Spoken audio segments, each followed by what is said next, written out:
¿Qué tal estáis? Karma. De aquella manera. Trabajando. Bien. En Bilbao, bien. En Zaragoza bien también. En Bilbao se está muy bien. No vamos a poder empezar además a movernos a veces, ¿no? Pues como puede ir a Zaragoza, Bien. En Bilbao, bien. en Bilbao. En Zaragoza bien también. Hola, solamente comentaros, yo estoy a los mandos, no sé si me oís. Perfectamente. Bien, pues simplemente para que sepáis que hemos entrado también por YouTube, ¿vale? Entonces estamos ya por YouTube emitiendo. Oye, Ricardo, lo único porque... Hola, solamente comentaros, yo estoy a los mandos, no sé si me oís. Perfectamente. Bien, pues Te oyes, simplemente te oyes. para que sepáis que hemos entrado también por YouTube, ¿vale? Vale. Ricardo, lo único porque no se ve mi imagen. No lo sé, es un problema tuyo. Porque eres tú el que Porque me... tienes la cámara apagada. No sé por qué hoy eso no se enciende, ¿eh? Hay un icono y deberás Sí, no, cliquear sí, sobre el icono, Lourdes. le doy con el muñequita. Voy a tener que volver a apagar y volver a intentarlo porque no sé, he llevo ya unas cuantas de esas. Claro, que como Tan grande que está siempre. Sí, sí.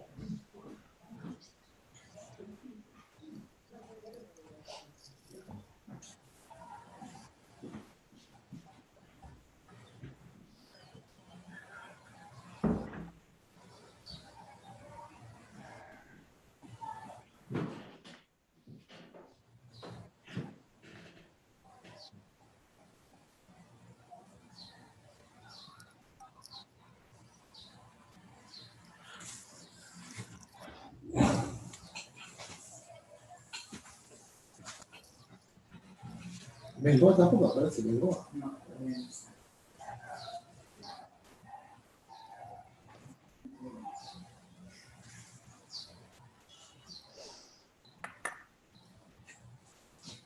Deberíais darle entrada a todos los que están bloqueados.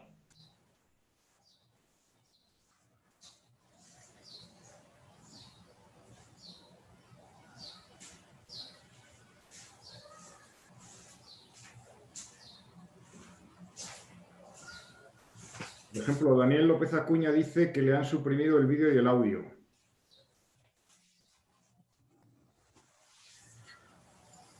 Y yo veo aquí a la mayoría de las personas con el audio bloqueado. Sí, os comento, para hacerlo más fácil, en principio, para hacerlo más fácil, estamos suprimiendo el vídeo y el audio de todas las personas que no sean las que vais a participar directamente ahora en esta primera fase. Sobre todo para ver si hay algún problema, porque empezamos a ser ya muchos.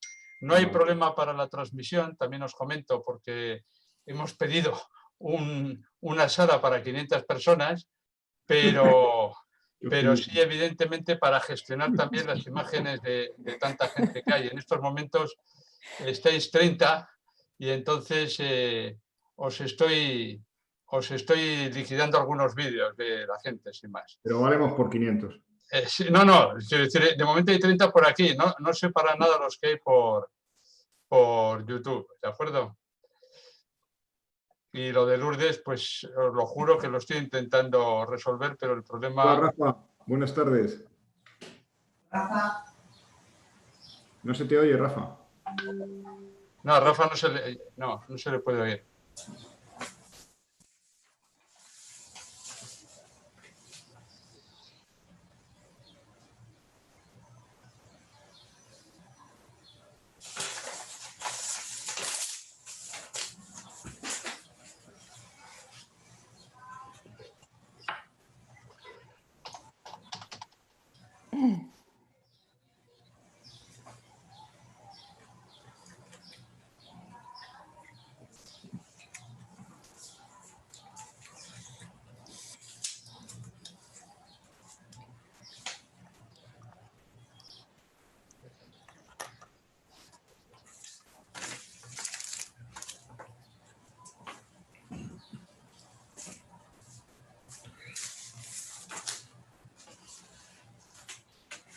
Ahora sí. Ahora sí, Lourdes. Muy bien, Ahora Lourdes. sí. Bueno, pues finalmente todo en marcha. Rafa, buenas tardes. ¿Oyes también? Yo no te oigo, Rafa. A Rafa no le oigo porque no lo identifico. Ah, vale. ¿No le identificas a Rafa? No, estoy Ah, vale. mirando. Karma, ¿tú tampoco? No, Karma tampoco. No, a ver. Bueno, Rafa, ahora sí. El audio yo creo que tendría que ser. El vídeo es el que no sé por qué no lo tiene. Rafa, di algo, que yo creo que Rafa, di, habla. Yo veo todo, Perfecto. Ya está. Ya, no ya lo oigo. sé. Ya. Perdón, Muy sí bien, oigo, perfecto. Va pero bien. no me oís. Sí te oímos ahora. Ahora te oímos. Es que aquí me pone que el hospedador me ha silenciado, no yo. Ya. No, ya está. Ya te ha dado voz. Ya te ha dado voz. Ya te oímos. Hace bien en silenciarme, de todas formas. Empezamos bien.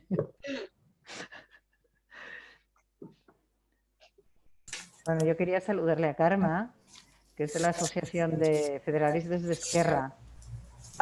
Sí, Hola. sí. Hola, Claro. Karma, ya. Buenas ¿Sí? tardes.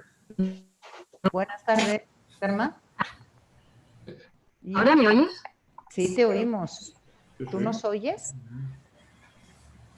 ¿Ahora sí? No ¿Hola? os oigo. ¿No nos oyes? No te oigo. No.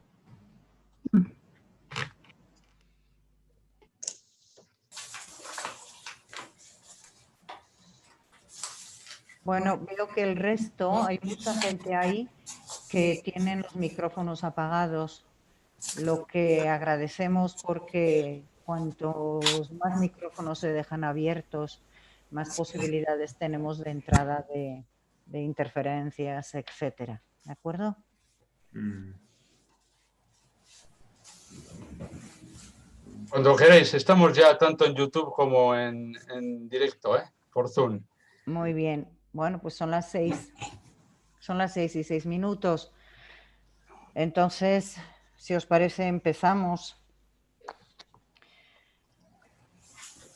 Arratsaldeon, guztioi eta ongi etorri Euskal Herriko Federalisten Elkarteak antolatu dugun topaketa virtual honetara. Decía que buenas tardes y os doy la bienvenida a este encuentro virtual sobre pandemia y perspectiva federal, análisis de gestión y propuestas de futuro que hemos organizado la Asociación Federalistas del País Vasco. Gracias por vuestro interés y por las aportaciones que seguro que realizaréis mediante el chat a lo largo de este coloquio. En primer lugar, quiero expresar un sentido recuerdo por las personas que han muerto a consecuencia del COVID-19, por los seres queridos que hemos perdido en los últimos meses. Expresar también nuestro agradecimiento a todo el personal sanitario y asistencial que ha estado al frente de nuestros centros de salud y residencias. El tributo que han pagado por su trabajo quedará también en nuestra memoria. Gracias. Y antes de pasar a presentaros a los invitados, a la invitada, permitirme que dé unos avisos sobre aspectos técnicos. Recordar que la reunión se puede seguir por Zoom, la plataforma en la que nos hallamos, o a través de nuestro canal de YouTube, y quedará grabada y posteriormente colgada en nuestra web. Los asistentes podéis enviar por escrito, por chat en cualquier momento, vuestras preguntas para el coloquio. El compañero Manu Ibáñez de Aldecoa irá recogiéndolas y cuando llegue el coloquio final las irá planteando. Al frente de las labores técnicas se encuentra el compañero Ricardo Arana, a quien también mando un saludo. Bien, pues estamos ya terminando el estado de alarma que nos ha tenido confinados a una parte de los ciudadanos europeos, del mundo entero, a los españoles durante mucho tiempo. Al inicio de la gestión de la pandemia, tras la declaración del estado de alarma y bajo un mando único, el Gobierno ha gestionado esta crisis sanitaria con el apoyo crítico de algunas autonomías y la discrepancia de otras. El concepto que ha aflorado en las últimas fases de la desescalada ha sido el de cogobernanza, poniendo con ello el dedo en la llaga de nuestro Estado autonómico. Este Estado autonómico ha mostrado sus deficiencias en la gestión de esta crisis sanitaria. Así, ha habido autonomías que se han erigido en gestores de la pandemia, actuando como si fuera una epidemia propia.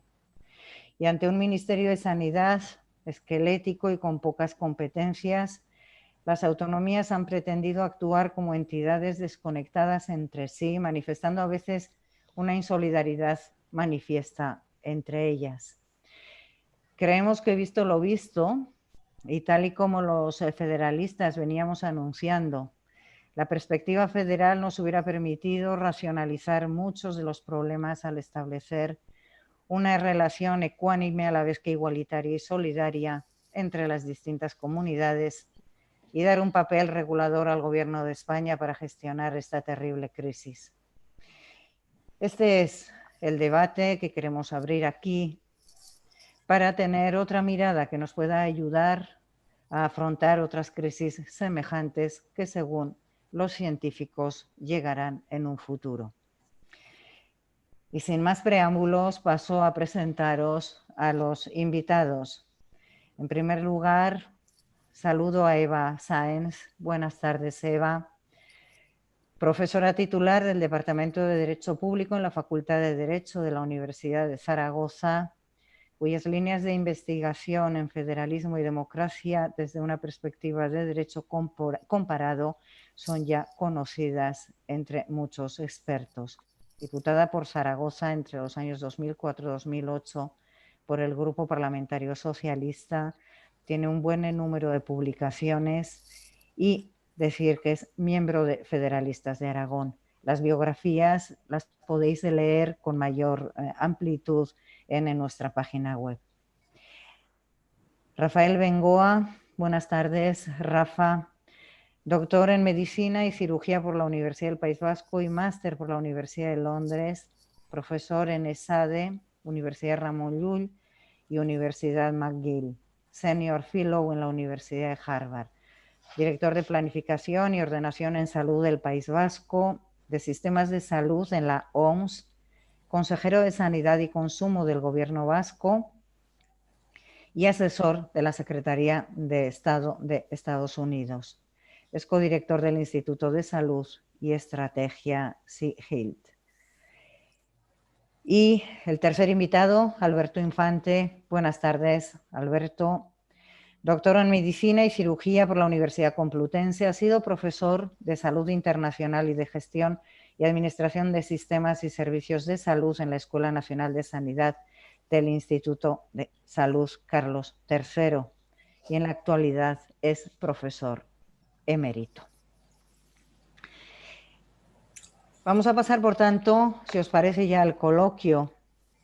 Y para empezar, le pediría a Eva Sáenz, como experta en Derecho Comparado, que nos hablara sobre la distribución de competencias en la gestión de la sanidad pública en la Unión Europea. Si nos puedes hacer un esbozo, por favor. Buenas tardes, Lourdes, buenas tardes a todos. Bueno, en primer lugar quiero agradecer a Pilar Pérez Fuentes y a Alberto López Basaguren su invitación a participar en el foro que habéis organizado aquí y, por supuesto, agradeceros a todos los organizadores por vuestro trabajo.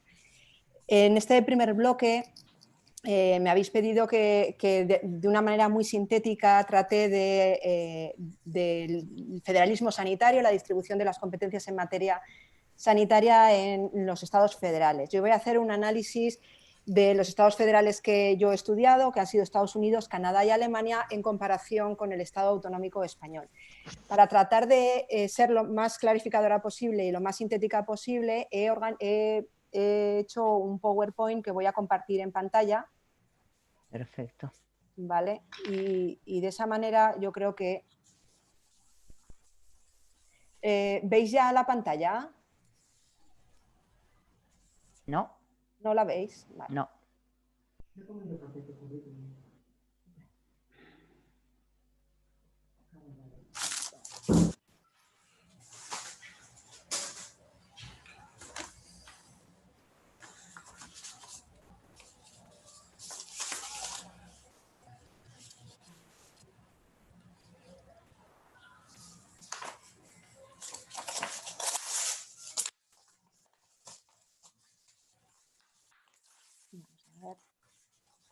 si me deja compartir. Vale.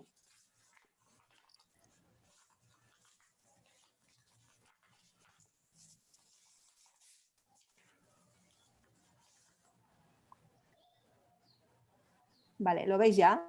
Ahora sí, ahora Vale. sí, perfecto.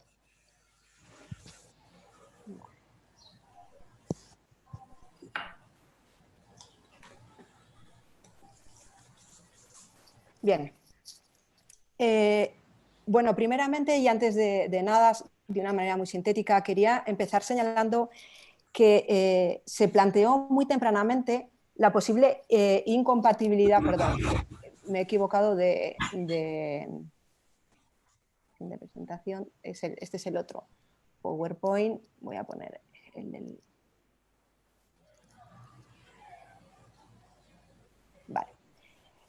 Muy tempranamente se planteó en la doctrina estadounidense la posible incompatibilidad entre los estados federales y el estado de bienestar.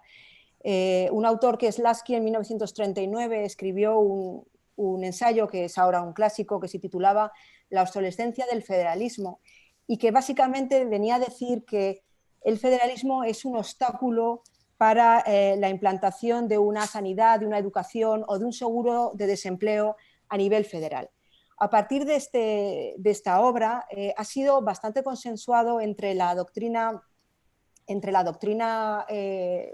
sobre todo en Estados Unidos, ha sido bastante consensuado el hecho de que por lo menos el Estado federal lo que sí que ha significado ha sido un obstáculo en cierta manera a la entrada del estado de bienestar. ¿Y eso por qué? Porque históricamente el federalismo es hijo del pensamiento liberal. En sus orígenes, en la Constitución Americana de Estados Unidos de 1787, aparece como un instrumento de garantía de la libertad y como hijo del pensamiento liberal se establece una clara separación entre el Estado y la sociedad, de manera que en las primeras constituciones federales, la Constitución de Estados Unidos, la Constitución canadiense de 1867 o la Constitución alemana de 1871, no hay ningún papel asignado, ninguna competencia asignada en materia de bienestar social ni a la federación ni a los estados, tampoco en asistencia sanitaria. Por tanto, la incorporación del Estado social en estructuras federales encontrará inicialmente alguna dificultad. Lo que sí que podríamos de manera sintética señalar es que los estados de bienestar en los estados federales mantienen tres características fundamentales. En primer lugar, que se produjo con la entrada del estado de bienestar una centralización de competencias a través sobre todo del poder de gasto, por encima incluso de la distribución formal de competencias. En segundo lugar, se produjo un retraso en la entrada del estado de bienestar en algunos estados federales. El caso paradigmático es Canadá, que no entra el estado de bienestar hasta finales de los años 50 del siglo XX. Y en tercer lugar, podríamos señalar que la doctrina ha subrayado que el nivel de gasto en el estado de bienestar es menor en los estados federales que en los estados no federales. Por ejemplo, así es en asistencia sanitaria, aunque también se observa una tendencia convergente respecto a los estados no federales. Bien, dicho esto, voy a analizar de una manera muy sintética cómo se distribuyen las competencias en materia sanitaria, en primer lugar, en Estados Unidos. Bien, en primer lugar, el sistema sanitario en Estados Unidos es un sistema fundamentalmente de carácter privado, donde se contratan seguros sanitarios de manera privada o fundamentalmente vinculados al contrato de trabajo.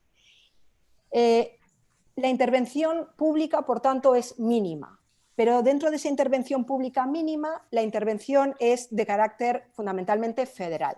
Hay varios programas federales de seguro sanitario, pero fundamentalmente los dos más importantes son programas federales de seguro sanitario que pretenden proteger a colectivos especialmente vulnerables. El primero es el Medicare, que está totalmente centralizado, es decir, es el Parlamento Federal el que determina cuáles son las condiciones de ese seguro sanitario y los presupuestos federales son los que financian completamente ese seguro sanitario que está dirigido a las personas mayores de 65 años. Y luego está el Medicare, que es un programa federal de seguro sanitario dirigido a las personas vulnerables con pocos recursos y está en el marco de las relaciones intergubernamentales. Es un sistema compartido, donde el legislador federal establece unos mínimos los presupuestos federales también financian en gran medida este programa, y luego son los estados los que establecen diferencias de los beneficiarios, diferencias de los diferentes servicios, y también en parte financian con sus presupuestos este programa.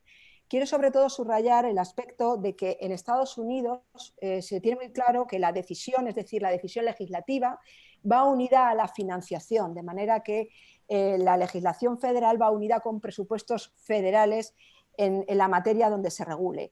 Es más, cuanto más voluntad política existe para realizar una determinada medida, más presupuestos federales se involucran en ella. Un ejemplo paradigmático es la reforma de Obama, que uno de los objetivos era la universalización del seguro sanitario a través de una ampliación de los beneficiarios del Medicaid. Y para intentarlo conseguir, lo que se hace es que prácticamente esa ampliación se haga a costa de los presupuestos federales, es decir, una gran implicación de los presupuestos federales. Esto es importante por lo que luego diré. Bien, el sistema canadiense es el sistema que diría yo que es más parecido al sistema español. ¿Por qué? Porque por legislación federal es un sistema de provisión pública y universal y gratuito. Por legislación federal. Es una legislación que se remonta a 1957 y 1966, y el legislador federal es el que determina que el proveedor tiene que ser público y que tiene que ser universal y gratuito. La sanidad privada en Canadá prácticamente es inexistente. A partir de esos mínimos que se establecen federalmente y que se financian federalmente, inicialmente la federación financiaba el 50% de los gastos en esa provisión de la sanidad, las provincias deciden, por ejemplo, qué servicios son los que incluyen en la provisión pública. En este sentido hay bastante uniformidad porque todas las provincias más o menos incluyen los mismos servicios, y la gestión corresponde a las provincias. Por tanto, como vemos, es un sistema compartido donde el legislador federal establece unos mínimos que son financiados por los presupuestos federales, y las provincias gestionan ese sistema, determinan también algunos servicios a través de su legislación y financian una parte también de esa sanidad. Los principales conflictos que se han producido en el sistema sanitario canadiense han sido a partir de los años 70, cuando los presupuestos federales se recortan, se empiezan a reducir. Esos son los principales conflictos que se producen en Canadá. En Alemania el sistema sanitario es muy diferente al español, porque es un sistema más parecido al de Estados Unidos, es un sistema de fundamental provisión privada. Lo que pasa es que, a diferencia de Estados Unidos, hay una regulación central de todos los seguros sanitarios. El legislador federal determina qué servicios se tienen que incluir en los seguros, determina hasta qué punto cabe el copago, determina la contribución de los trabajadores en función de su salario, etc. ¿Por qué? Porque la gestión corresponde a las mutuas profesionales y se financia fundamentalmente a través de contribuciones, no se financia a través de impuestos. En este punto, la gestión se hace a través de mutuas profesionales que, según su ámbito territorial, son controladas o bien por la federación o bien por los Länder. En este punto, a lo largo del siglo XX se ha producido un proceso de centralización por una cuestión de costes, porque les resulta más barato organizar las mutuas en ámbito federal. En el momento en el que se produce esta centralización, también hay una mayor intervención federal en estas mutuas, es decir, hay un control federal sobre estas mutuas para que se cumpla todos los términos de la legislación federal. Y aquí quería señalar que frente a lo que solemos pensar en Alemania, el papel es muy residual de los Länder, a diferencia de España. Los Länder apenas tienen un papel en el sistema sanitario, más allá de la construcción de algunos hospitales públicos y de la equipación de esos hospitales públicos. Quiero destacar que en Alemania ha habido un gran consenso en política sanitaria a lo largo de todos estos años. Los dos grandes partidos, el SPD y la CDU, han estado básicamente de acuerdo en toda la política sanitaria, han estado de acuerdo en todas las reformas sanitarias que se han producido, y tampoco se han producido conflictos con los Länder. ¿Por qué? Por una razón muy sencilla, y es que la financiación se ha externalizado del sistema federal al ser pagado fundamentalmente por contribuciones. Sin embargo, también quiero destacar aquí que en Alemania también juega papel los presupuestos federales del Estado, sobre todo en relación a las personas más vulnerables que no tengan contrato de trabajo. Por tanto, los presupuestos federales en Alemania, a pesar de que la financiación es fundamentalmente de carácter contributivo, también tienen un papel. Y bueno, y por último, en España, por hacer la comparación, como veis, lo estoy haciendo de una manera muy sintética y bueno, cualquier duda que os pueda surgir, pues me lo comentáis. El sistema sanitario español se parecería más al sistema canadiense. Es un sistema de provisión fundamentalmente de carácter público, universal y gratuito, a partir de la Constitución de 78 y sobre todo a partir de la ley del 86, la ley de Ernest Lluch. A partir de esto hay una gran centralización legislativa, es decir, el legislador central y el gobierno central, a través de reglamentos, determina qué servicios tienen que proveerse por la sanidad pública, quiénes son los beneficiarios o hasta qué punto cabe el copago. La diferencia con el sistema canadiense en este punto sería que es el gobierno central el que detalla cuáles son los servicios que se tienen que incluir en la sanidad pública. Sin embargo, en Canadá se deja a las provincias, aunque haya en la realidad una cierta uniformidad en esta materia. En lo demás, bastante parecido al canadiense, hay una gestión por parte de las comunidades autónomas y aquí las comunidades autónomas también pueden legislar y pueden mejorar la cartera de servicios. Por ejemplo, en las comunidades autónomas sobre todo se ha mejorado en materia de odontología, se ha mejorado en material anticonceptivo, se ha mejorado, por ejemplo, en la cirugía de cambio de sexo, etc. Y otra de las cuestiones que quiero también subrayar y que adelanto ya un poco para el final, es que a diferencia de los otros estados federales, donde en todos los estados federales hay un importante papel del presupuesto federal, en España, a partir del año 2001, se reforma la LOFCA y se decide que las comunidades autónomas pasen a financiar el Sistema Nacional de Salud. Por lo tanto, los presupuestos generales del Estado se retiran. Bueno, esto sería un poco la síntesis. He puesto una pequeña bibliografía de una manera muy rápida. Cualquier duda o cualquier cuestión que tengáis me la podéis preguntar. Muy bien, Eva, pues muchísimas gracias. Yo creo que, en fin, ha estado este empeño tuyo por mostrarnos de una forma muy sintética, pero ha estado muy clara tu exposición. Yo te pediría, no sé si se podría hacer ahora mismo ya un balance a la luz de lo que se ha producido. ¿Cómo se ha comportado España en la gestión de la pandemia desde este análisis que nos has hecho?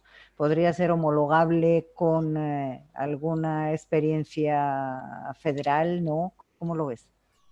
Bueno, a continuación diré, creo que la gestión de la crisis sanitaria ha tenido más que ver con la polarización política o con la actitud que han tenido los diferentes actores políticos que con el sistema federal en sí mismo.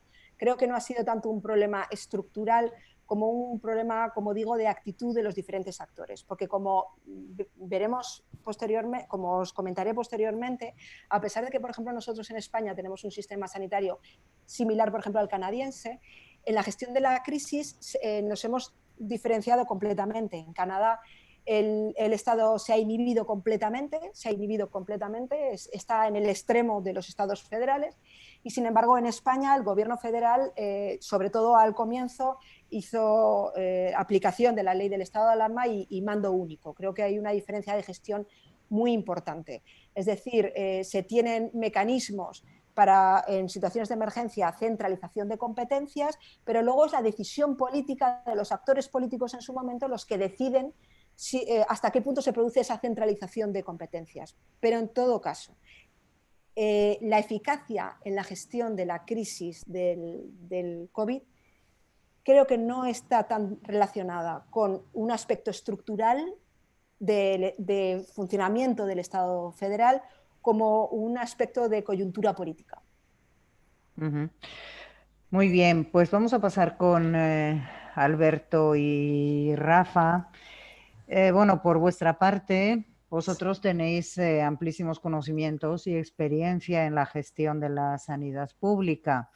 Ambos sois, bueno, conocidos defensores de los sistemas públicos de sanidad.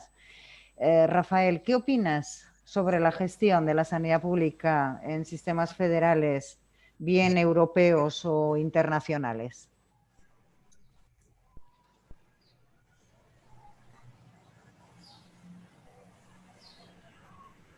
No te oímos, no sé que ha habido algún problema de...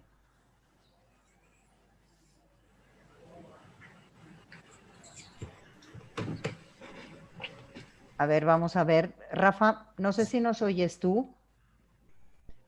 Se te ha encendido aquí el piloto rojo. Sí, si tú sí nos oyes. Vamos a ver qué está pasando para que de repente hayamos dejado de oírte.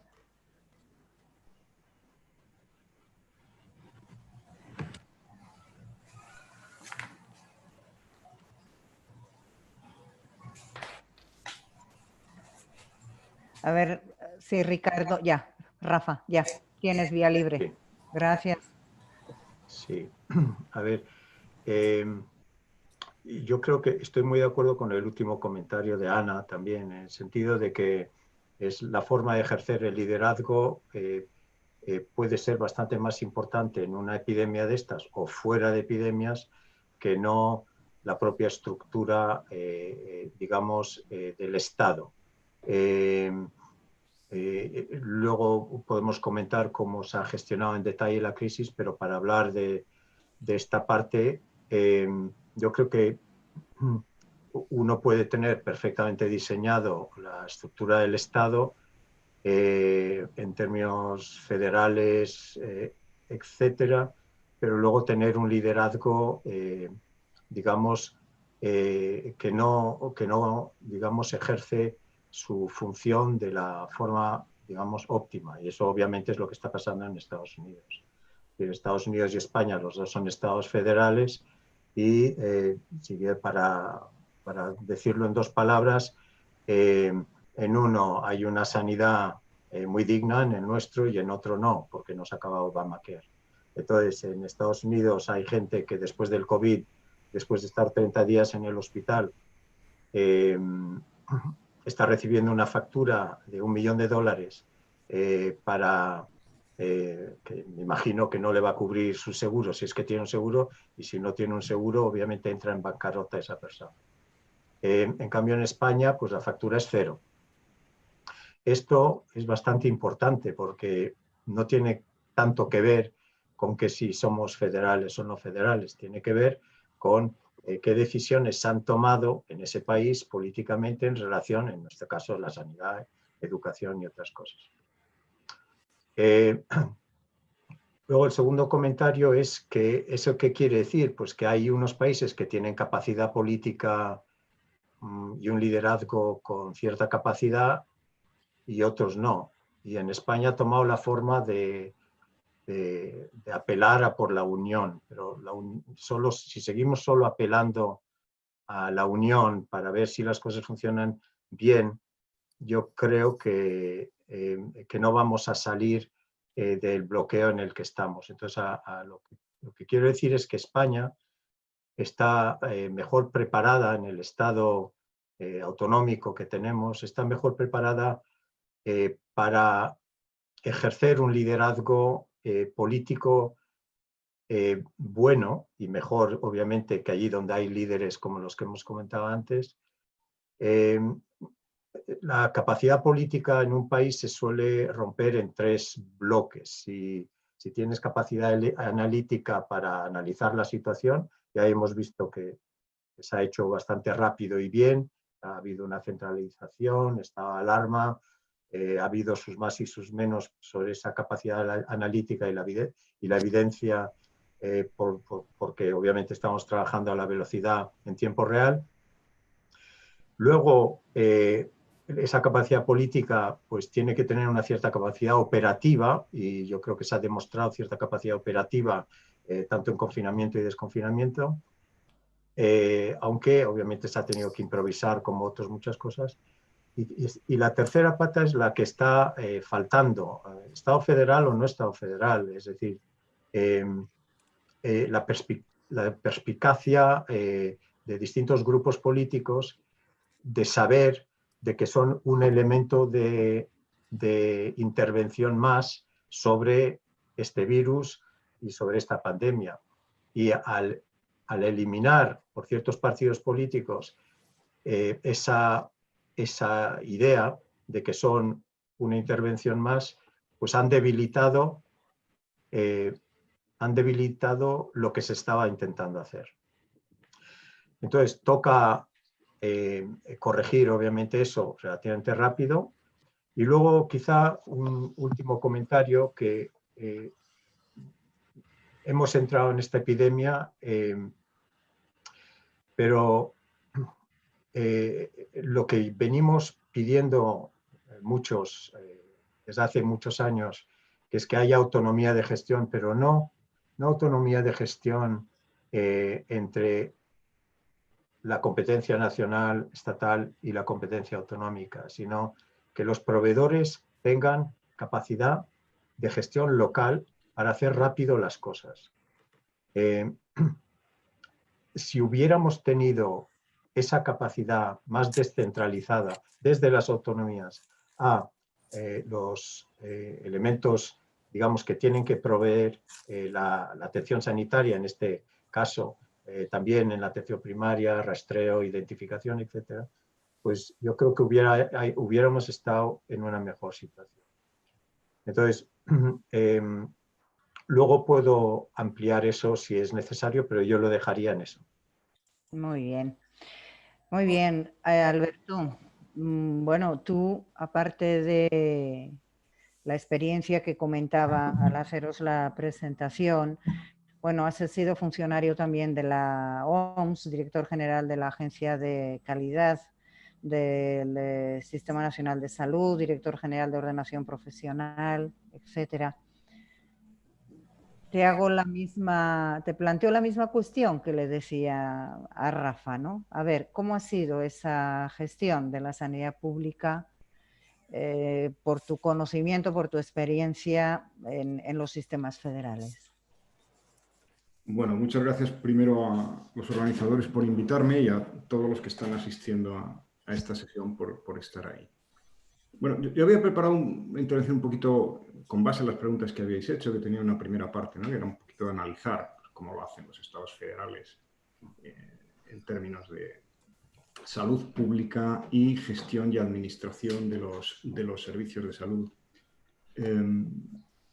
Y si uno lo mira, pues se da cuenta de que en España efectivamente se cumplen todas y cada una de las condiciones comunes y básicas del reparto de tareas en términos de salud que se dan entre las entidades federadas y la federación en los estados federales. Yo me he fijado en Canadá, en Alemania, en Suiza, en Estados Unidos, donde viví 8 años.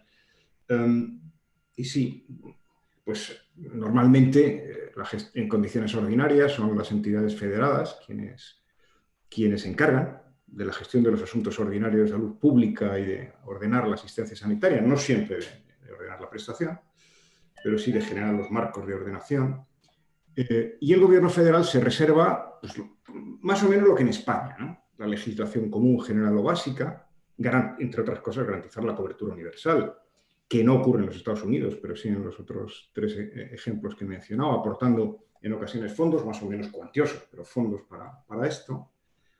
Produce normas y criterios técnicos a través de institutos o agencias para que se sepa cuál es la forma adecuada de hacer las cosas en salud y en atención sanitaria. Se reserva cierta capacidad de intervención en situaciones especiales y en territorios o poblaciones o programas especiales, normalmente con fondos específicos para hacer esto, y evalúa el funcionamiento del sistema. Básicamente en 2 cosas, en cuál es la situación de salud de la población y cuál es el impacto de determinados programas en términos de calidad de servicios o de posibles inequidades, ¿no? Suele haber además también procedimientos y órganos estables de colaboración, conferencias, en fin, similares al Consejo Interterritorial o cosas parecidas entre el gobierno federal y las entidades federadas. En esto, una vez más, Estados Unidos es una excepción. Desde ese punto de vista, al menos en la letra de las leyes y en la arquitectura básica, no pareciera haber grandes diferencias. Yo quiero hacer un comentario, además, en un elemento fundamental de España que le diferencia de Canadá, Estados Unidos y de Suiza, y es que formamos parte de la Unión Europea. Y la Unión Europea tiene competencias en salud pública, tiene un comisario de salud. tiene y produce directivas en salud pública. Elaboró en 2010 una directiva de asistencia sanitaria transfronteriza para garantizar la atención a los nacionales de un Estado miembro que visitan o residen otro Estado miembro, ¿no? Y tiene un centro europeo de control de enfermedades. Si yo tuviera que hacer una valoración global, que es importante en el caso que nos ocupa, de cómo se ha comportado la Unión Europea en materia de salud pública, yo diría que ha tenido un comportamiento decepcionante en términos generales, que contrasta mucho con la rapidez y la contundencia de la respuesta económica de la Unión Europea en los aspectos económicos y financieros de la pandemia. La Comisión ha hecho poco, lo ha hecho tarde. El Centro Europeo de Control de Enfermedades ha producido criterios confusos y en ocasiones no muy bien articulados, y parece que ahora se quiere tener un papel mayor en la financiación de la investigación de los tratamientos y de las vacunas, en su compra y en su distribución. Veremos cómo camina todo esto. Pero desde ahí hay que decir que los Estados miembros no hemos recibido demasiada ayuda. Y en este contexto nos golpea la pandemia. Claro, la pandemia golpea a un Estado autonómico que, como hemos dicho muchas veces los federalistas, arrastraba una doble crisis, ¿no? Una crisis ordinaria de fatiga de materiales y una crisis extraordinaria por el reto que supone el independentismo catalán. Y además a un gobierno con una mayoría parlamentaria muy frágil. Esto tampoco lo podemos olvidar, ¿no? En un contexto de una cultura política que con los años se ha ido haciendo cada vez más cañita y cada vez se ha basado más, aquí hay una deriva, una dependencia de senda tremenda, en el agravio comparativo entre unas comunidades y otras. Claro, con todo esto no es raro que nos hayan pasado las cosas que nos han pasado durante la pandemia. Nos han pasado algunas cosas positivas desde mi punto de vista. Yo creo que lo del estado de alarma ha sido un elemento sorprendentemente positivo y además sorprendentemente bien entendido por la población y bien seguido. El confinamiento que se basa y la reducción de la movilidad en este estado de alarma, yo creo que no nos lo esperábamos nadie que pudiera funcionar como ha funcionado. Bueno, ha habido un mando único, polémico, que ha ido evolucionando de ser muy único a la cogobernanza hacia el final. Esta es una transición que da para reflexionar. Y, hombre, la conferencia de presidentes, que se había reunido 6 veces entre 2004 y 2020, se ha reunido 14 veces en 3 meses. Y ha evolucionado también en su carácter. De ser informativa y cuasi propagandística a veces al principio del gobierno central, a ser muy codecisora al final, incluido a el modo en que se va a poner punto final al estado de alarma, ¿no? Alberto, nos has llevado ya, nos has hecho una introducción, diría yo, al segundo bloque, ¿no?, que teníamos previsto para este coloquio.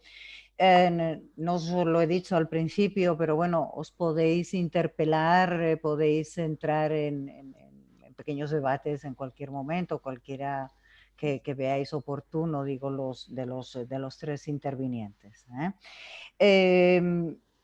No sé si queréis añadir algo. Rafa, creo que te ha quedado algo. Quizá me ha parecido entender que luego comentarías cómo había sido la gestión, ¿no?, de la crisis sanitaria. No sé si quieres añadir algo o podemos pasar. No, sí, ¿se me oye? Sí, sí, perfectamente. Daniel López Acuña ahí nos está recordando que la seguridad, obviamente, en este tipo de situaciones de crisis, que no tiene tanto que ver con las fronteras. Y eso es bastante importante porque estamos intentando arreglar un tema, una rotura de todo el circuito necesario para controlar epidemias, pandemias, y lo estamos intentando solucionar cada uno de nosotros en su pequeño mundo, su pequeño país, su pequeña comunidad autónoma, etc. Entonces, yo creo que el hecho ese que comenta Daniel, de que no tiene fronteras y trasciende la soberanía nacional y subnacional, es bastante importante de cara a esta pandemia. Entonces, cuando estemos hablando de la pandemia, tenemos que tener eso en mente. En cambio, cuando estemos hablando de cómo hay que organizar la sanidad en España, sin pandemia, en el día a día, eso pues ya tiene bastante importancia, obviamente, las funciones, las competencias que tienen unos y otros, etcétera, y quién gestiona qué, etcétera. Entonces, Si quieres, pues digo dos cosas más sobre la gestión de la pandemia,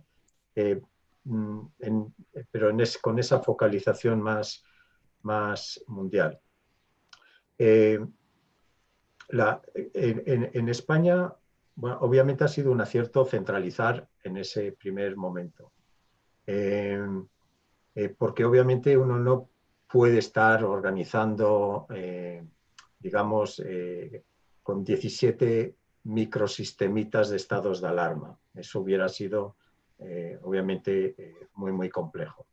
De hecho, cuando vemos lo que está pasando en Estados Unidos, también Estado federal, donde el Washington y Trump no han centralizado de la misma forma y dejan que sean las comunidades, los gobernadores y los municipios los que estén tomando decisiones, pues obviamente allí se está organizando una situación muy heterogénea, pero muy compleja. Por lo tanto, yo creo que hay un aprendizaje interesante de cómo lo ha hecho España, en ese sentido bien, en esa primera etapa. Nature nos recuerda que en Europa se han salvado 3 millones de vidas y ha habido un 81% menos de infectados. Eso es bastante importante. ¿Y por qué? Porque hemos confinado y hemos desconfinado de forma organizada. En Estados Unidos y en otros países federales, que hay que recordar que Brasil también es un estado federal, y volvemos otra vez a lo que hemos comentado antes, Eva y yo, la forma de ejercer el liderazgo, federal o no federal, a veces es en estas situaciones más importantes que no la propia estructura del Estado. Sí me gustaría hacer un comentario de más que mirar hacia atrás, porque no estoy seguro yo si vamos a aprender algo de la Comisión Nacional en estos momentos, que es una comisión nacional que está intentando reagrupar información, pero no estoy muy seguro si no va a salir 13 páginas PP, 13 páginas PSOE, 13 páginas no sé qué, en lugar de qué es lo que ha pasado aquí, por qué ha pasado lo que ha pasado y cómo lo corregimos. Entonces, me gustaría mirar un poquito hacia adelante, dejar de mirar hacia atrás, porque simplemente va a haber mucho culpabilización de unos y otros, que yo no creo que nos lleve a nada bueno. Y si miramos hacia adelante, hay que mirar hacia adelante solo en unos pocos meses. Es decir, la mayor parte de la gente está diciendo que sí va a haber un rebrote importante. Y aunque no lo haya, sí hay que prepararse para esa posibilidad. No estábamos preparados para esa posibilidad en el primer momento, pues ahora la gran lección es que estemos preparados. Lo que pasa es que no sabemos cuáles de los factores, mascarillas o confinamiento, o cuarentena o los tests, etcétera, cuál de estos factores es el más importante para darle más energía. Probablemente son los tests, pero ¿a cuál le tenemos que dar más energía para controlar este asunto en otoño? Pues yo diría que una vez que hayamos identificado, esperemos este verano, cuál de esas, o si no, hay que seguir activando las 4 o 5 líneas de trabajo. La segunda cosa que necesitamos tener en otoño es unión política. Esa que no estamos viendo. Esa es la que... Y volvemos al liderazgo otra vez. Entonces, si en otoño el comportamiento es el que estamos viendo en el Parlamento y siguen o vuelven a decir a los ciudadanos, queremos que seáis responsables, pero nosotros los políticos no lo vamos a ser tanto, pues empezamos a tener un problema de control epidémico, no de control político de otras cosas, sino de control epidémico en otoño.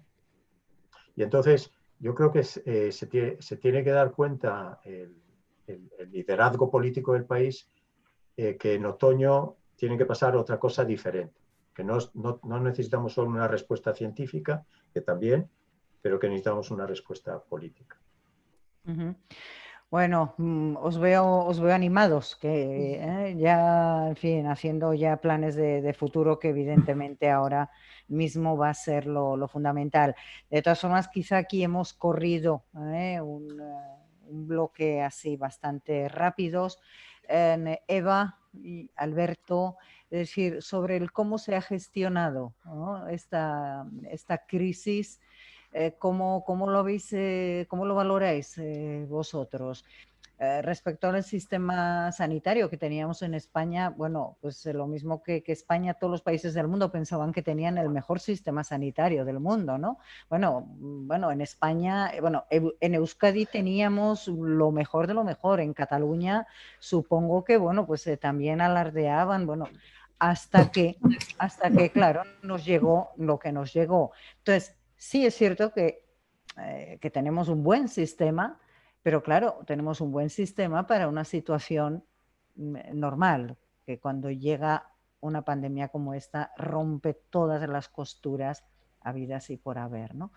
Entonces, visto esto, ¿cómo veis cómo se ha gestionado, ¿no?, políticamente esta crisis, políticamente y sanitariamente? Sí. Si queréis, no sé, Alberto, añadir algo. Sí, pero quizá Eva querrá opinar antes, ¿no? Eva, ¿quieres tomar la palabra? Alberto, vamos lo que queráis, lo que ver, queráis. Alberto. Bueno, a ver, teníamos un buen sistema. En los últimos 10 años el sistema ha sido descapitalizado en términos humanos, financieros y tecnológicos. Las políticas de ajuste que se hicieron desde 2008 redujeron en términos reales el gasto sanitario, sobre todo el gasto sanitario público, expulsaron profesionales, redujeron plantillas, generaron precariedad y básicamente el conjunto de los políticos y responsables en comunidades autónomas y en los gobiernos centrales pensaron que esto se podía hacer sin que el sistema padeciera en términos de capacidad de respuesta a los retos ordinarios y a los retos extraordinarios que pudieran ocurrir. Bueno, que se podía hacer más con menos. Nunca ha habido mayor falacia. No es verdad y se ha demostrado. Reducir en esto ha sido un muy mal negocio, que hemos pagado en términos de vidas y de sufrimiento. Entonces, esta es la primera y dura lección de esta pandemia. Las cosas se podían haber hecho mejor desde el punto de vista del liderazgo en casi todos los países. Sin duda España ha tenido un plus, como muy bien ha señalado Rafa, de bronca política, que en el 90% de los casos yo se la achaco a la oposición de derechas. Y esto ha significado, además, que nos hemos dificultado con esta bronca la respuesta a la pandemia. Entonces, yo creo que esto es lo primero que hay que constatar, porque necesitamos recuperar la desinversión. Necesitamos recuperar la desinversión y necesitamos recuperarla pronto. De esto yo creo que se ha dado cuenta el Gobierno con esto de los 9.000 millones que se transfieren a las comunidades autónomas. Ahora habrá que ver cómo se emplean los 9.000 millones. Pero sin más recursos no podremos hacer frente ni al rebrote de otoño ni a las consecuencias de todo tipo de lo que hemos pasado hasta aquí. Y en esto no caben medias tintas. Los sanitarios no aguantarán si no tienen respiro, no aguantarán si no se cubren las vacantes, no aguantaremos si no ponemos gente a hacer rastreos de contactos, si no fortalecemos los servicios de sanidad exterior, que son 150 en toda España, para todos los puertos y los aeropuertos. A las cosas a veces hay que ponerles números. 150 es lo que hay. A día de hoy se ha prometido que se reforzarán, pero a día de hoy son los que estaban. Entonces, esto es fundamental entenderlo. Y lo que no se puede hacer, como se ha hecho en el pasado, por parte de algunas comunidades autónomas, es reclamar desfinanciación al sistema sanitario del Gobierno central, usarlo como argumento Y cuando te refinancian por un mecanismo u otro, como la sanidad está en el fondo común de los servicios sociales, usar ese dinero que no tiene legalmente aplicación finalista y por tanto legalmente se puede hacer en las comunidades autónomas para tapar otros rotos. O bajar los impuestos transferidos en las comunidades autónomas, como hace la Comunidad de Madrid, y luego reclamar más fondos para sanidad al gobierno central. Esto es lo que no se puede tolerar, esta es la deslealtad que quiebra cualquier modelo federal, autonómico o perifrástico de Estado. Bueno, es que esto me... Eva, ¿quieres añadir algo? Bueno, quiero decir que estoy bastante de acuerdo con lo último que ha comentado Alberto y además varias cosas que han comentado Rafael y Alberto. Yo he tratado de hacer un ejercicio de comparación de qué grado de centralización se ha producido en la gestión del COVID en los diferentes estados federales.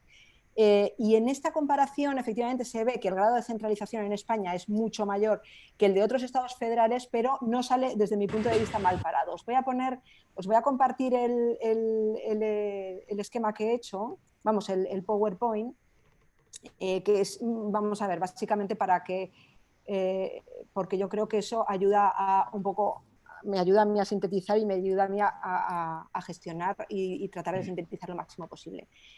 Es cierto que las emergencias y el federalismo y el constitucionalismo se llevan bastante mal por cuanto supone siempre limitación de derechos fundamentales y evidentemente en situaciones de emergencia va a suponer una concentración de poder tanto horizontal como verticalmente, ¿no? He tratado de ver qué grado de centralización en la gestión del COVID se ha producido en los diferentes estados federales y para eso he utilizado diferentes artículos que han salido a lo largo de la pandemia y sobre todo prensa. Y he tratado de hacer la comparación con elementos concretos.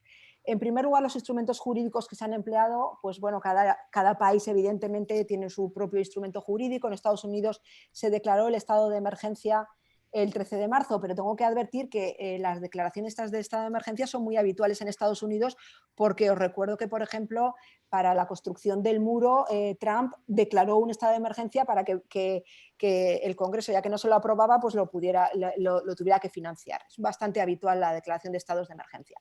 En Canadá no se ha hecho uso de la aplicación de la ley de emergencias.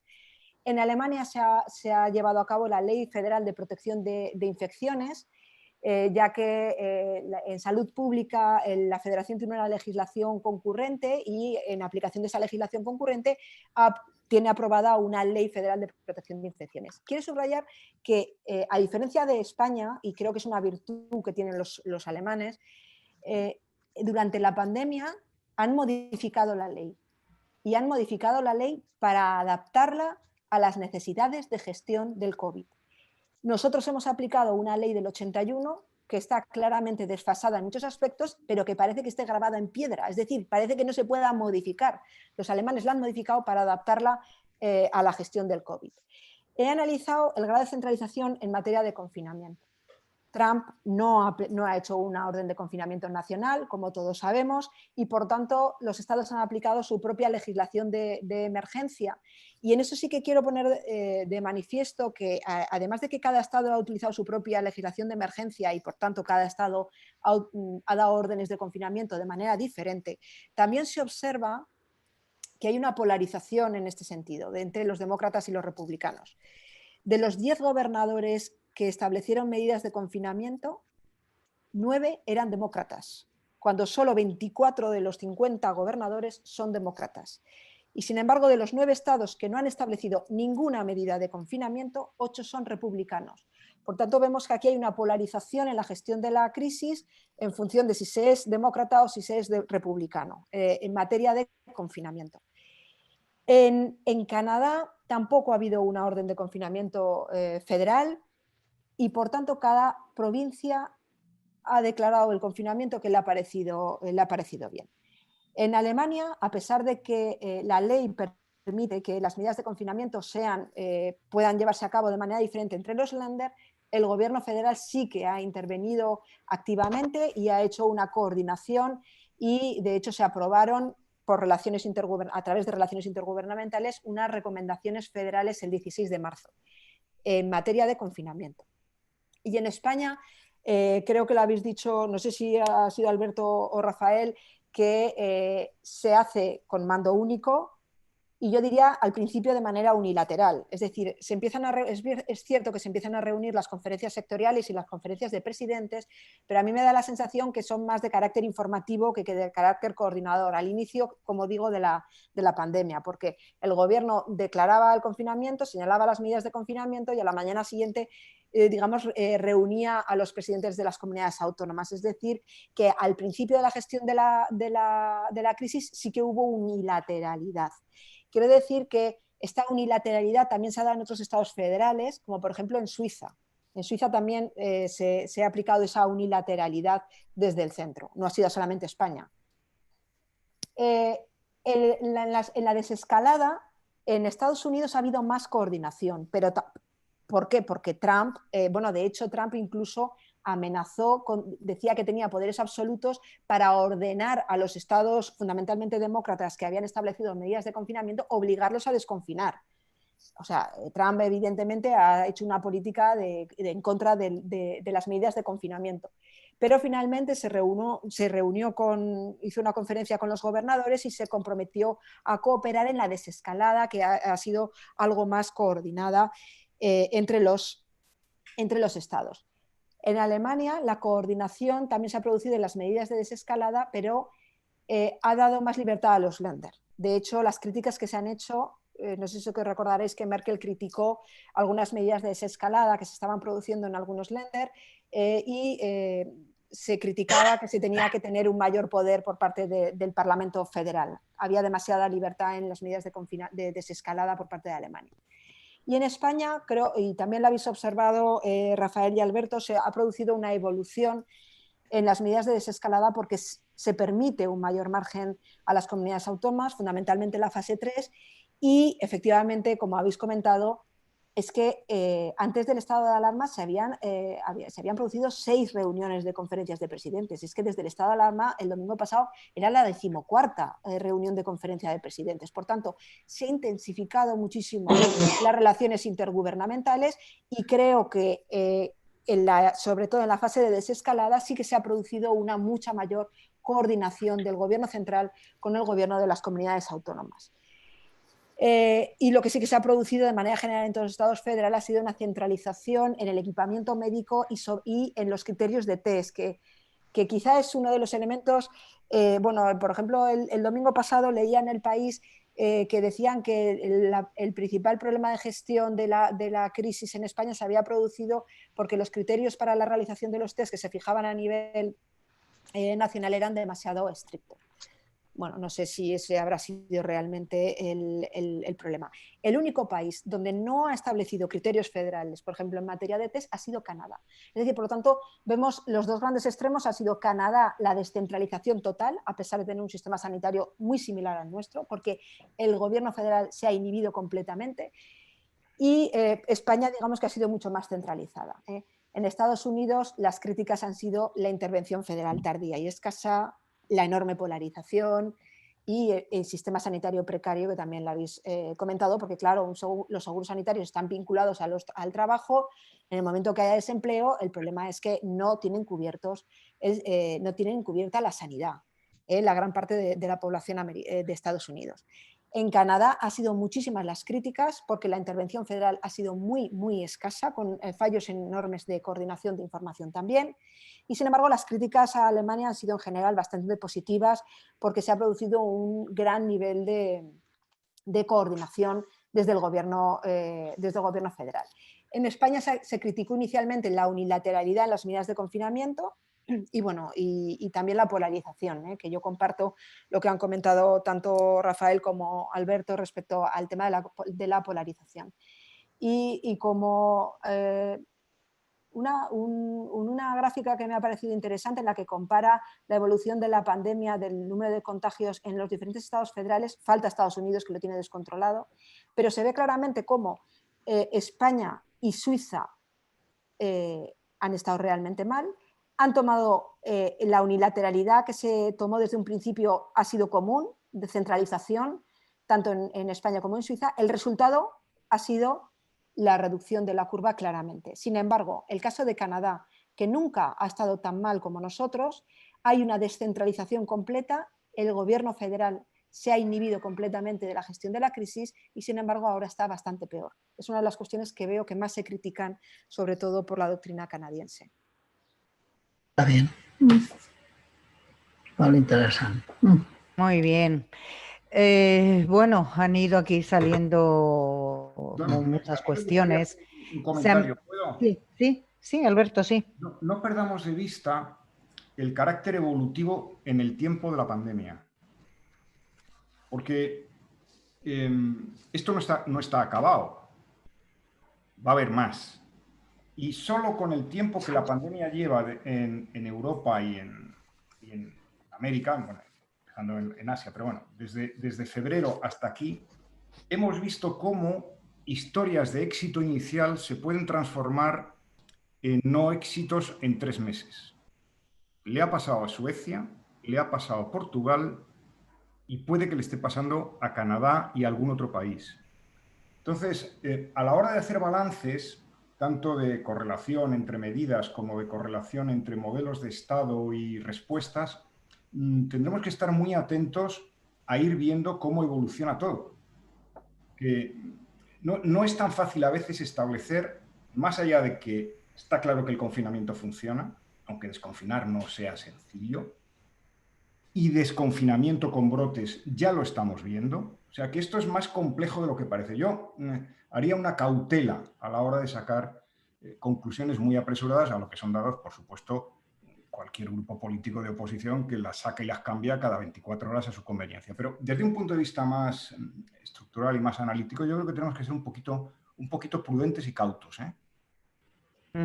Yo creo, Lourdes, yo creo que eso es bastante importante, porque ahora mismo hay brotes, como sabemos, en China, en Alemania, en Singapur, en Hong Kong. Bueno, todos los que lo estaban haciendo maravillosamente bien, ahora parece que no tanto. Y no parece que depende tanto de la estructura de su Estado, o que si son dictaduras o no dictaduras, sino que está dependiendo de lo caprichoso y eficaz que es este virus. Cada vez que lo subestimamos, vuelve al ataque. En cuanto encuentra oportunidades, de hecho, nosotros andamos rastreando gente para parar y confinarles, etcétera, pero el virus está todo el día rastreando oportunidades para ver por dónde nos pilla. Y por lo tanto, yo estoy de acuerdo con ese comentario de que aunque estemos en un seminario donde estamos hablando de federalismo, etcétera, etcétera, y lo que ha pasado en nuestro país, etcétera, yo estoy cada vez más cerca de los que están comentando de que hasta que no tengamos una solución bastante mundial, esto no se va a solucionar a nivel nacional ni autonómico. Es decir, esto necesita una respuesta muchísimo más ambiciosa, muy, muy grande, y cuando esa respuesta será un proceso de vacunación absolutamente brutal sobre el 60% de la población del mundo, que nunca se ha hecho, pero eso va a tener que ser la OMS o una nueva organización que se invente para hacer eso. En ese momento estaremos hablando de estar controlando el virus, pero ahora está ahí. No sé si para cerrar este segundo capítulo, bueno, han salido ya, bueno, del Consejo Interterritorial de Sanidad no se ha hablado tanto, pero bueno, han salido el tema de las conferencias de presidentes, hemos hablado sobre ese mando único, ¿no? Delegado, ese Ministerio de Sanidad que bueno, que no sabíamos ni si existía cuando empezó todo esto, y hoy en día, en cambio, vamos, pues son es el ministerio más seguido y más querido, diría yo, incluso, ¿no? Por parte de los españoles. Bueno, pues cuál ha sido la gestión de la recogida de datos, etcétera, etcétera. No sé si queréis añadir algo ahí antes de pasar al tercer bloque. Rafa y yo hemos compartido en distintas encarnaciones en nuestras vidas el Consejo Interterritorial. mi sensación es que, dadas las circunstancias y con los marcos legales de actuación que tiene, ha funcionado razonablemente. Desde luego ha habido menos bronca en el Consejo Interterritorial que en la Conferencia de Presidentes y menos bronca entre los consejeros de salud que lo forman que entre sus presidentes respectivos y el presidente del gobierno, ¿no? Yo creo que esto también nos da un elemento de reflexión. Yo creo que el Consejo, cuando hablemos de medidas a futuro, tiene un papel a jugar, incluso más fuerte que el que ha tenido hoy, hasta ahora, perdón. Y yo le pondría una nota de aprobado alto casi notable. Sí, ¿coincides, Rafa? ¿Estás de acuerdo con ese aprobado que le da Yo Alberto? creo que está tan relacionado con qué funciones tiene el ministerio y cómo opera el ministerio, cómo se relaciona con las comunidades autónomas, que es más amplio que obviamente el Consejo Interterritorial, que solo es un momento concreto de esa relación. Entonces tenemos que hablar de una forma más amplia de la relación entre las comunidades autónomas y el gobierno, ¿no? También en educación, también en bienestar social, etc. Yo sí quería hacer un comentario en que todos hemos aceptado el debilitamiento del Sistema Nacional de la Salud, y un modelo en el que las residencias tenían la vulnerabilidad que hemos visto.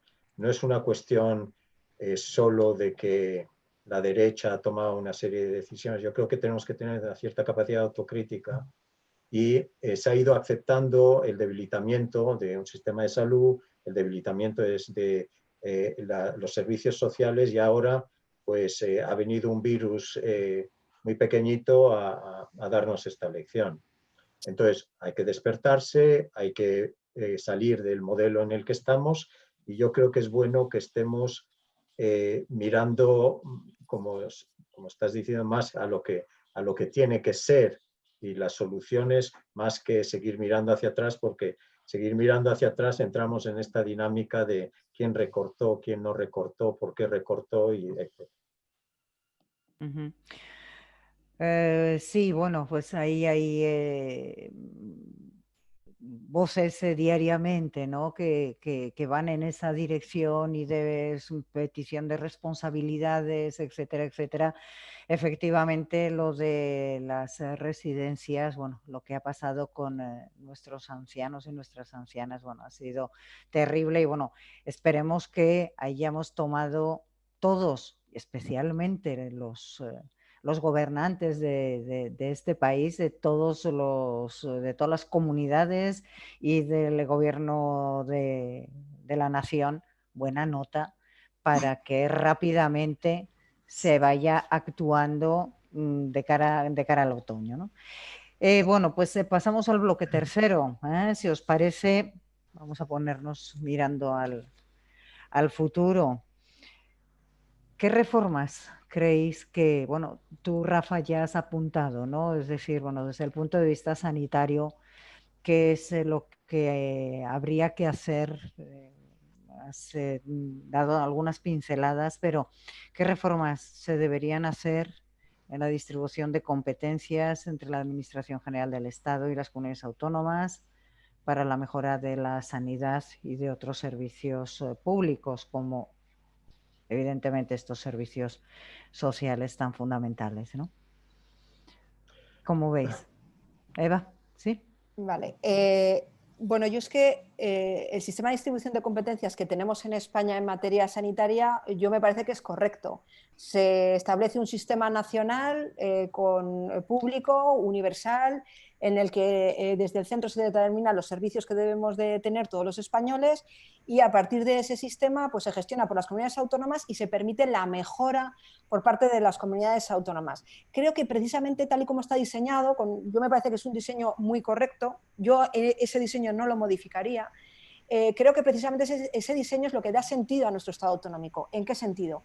En que son las comunidades autónomas, pues de acuerdo con sus presupuestos y de acuerdo con sus impuestos, ahora voy con lo que ha comentado antes Alberto, Si quieren mejorar un servicio, pues que lo mejoren. Es decir, si quieren convertir en gratuita la cirugía de cambio de sexo, pues que lo paguen con sus presupuestos, básicamente. O sea, a partir de un mínimo que tengamos todos igual, que las comunidades autónomas, en función de sus prioridades y en función de las decisiones que democráticamente hayan decidido sus ciudadanos, pues se priorice en ampliar los servicios sanitarios o se priorice en construir una carretera. Por tanto, creo que la distribución de competencias en materia sanitaria creo que es correcta. Una legislación uniforme en todo el Estado, con posibilidad de mejora por las comunidades autónomas y gestión de las comunidades autónomas.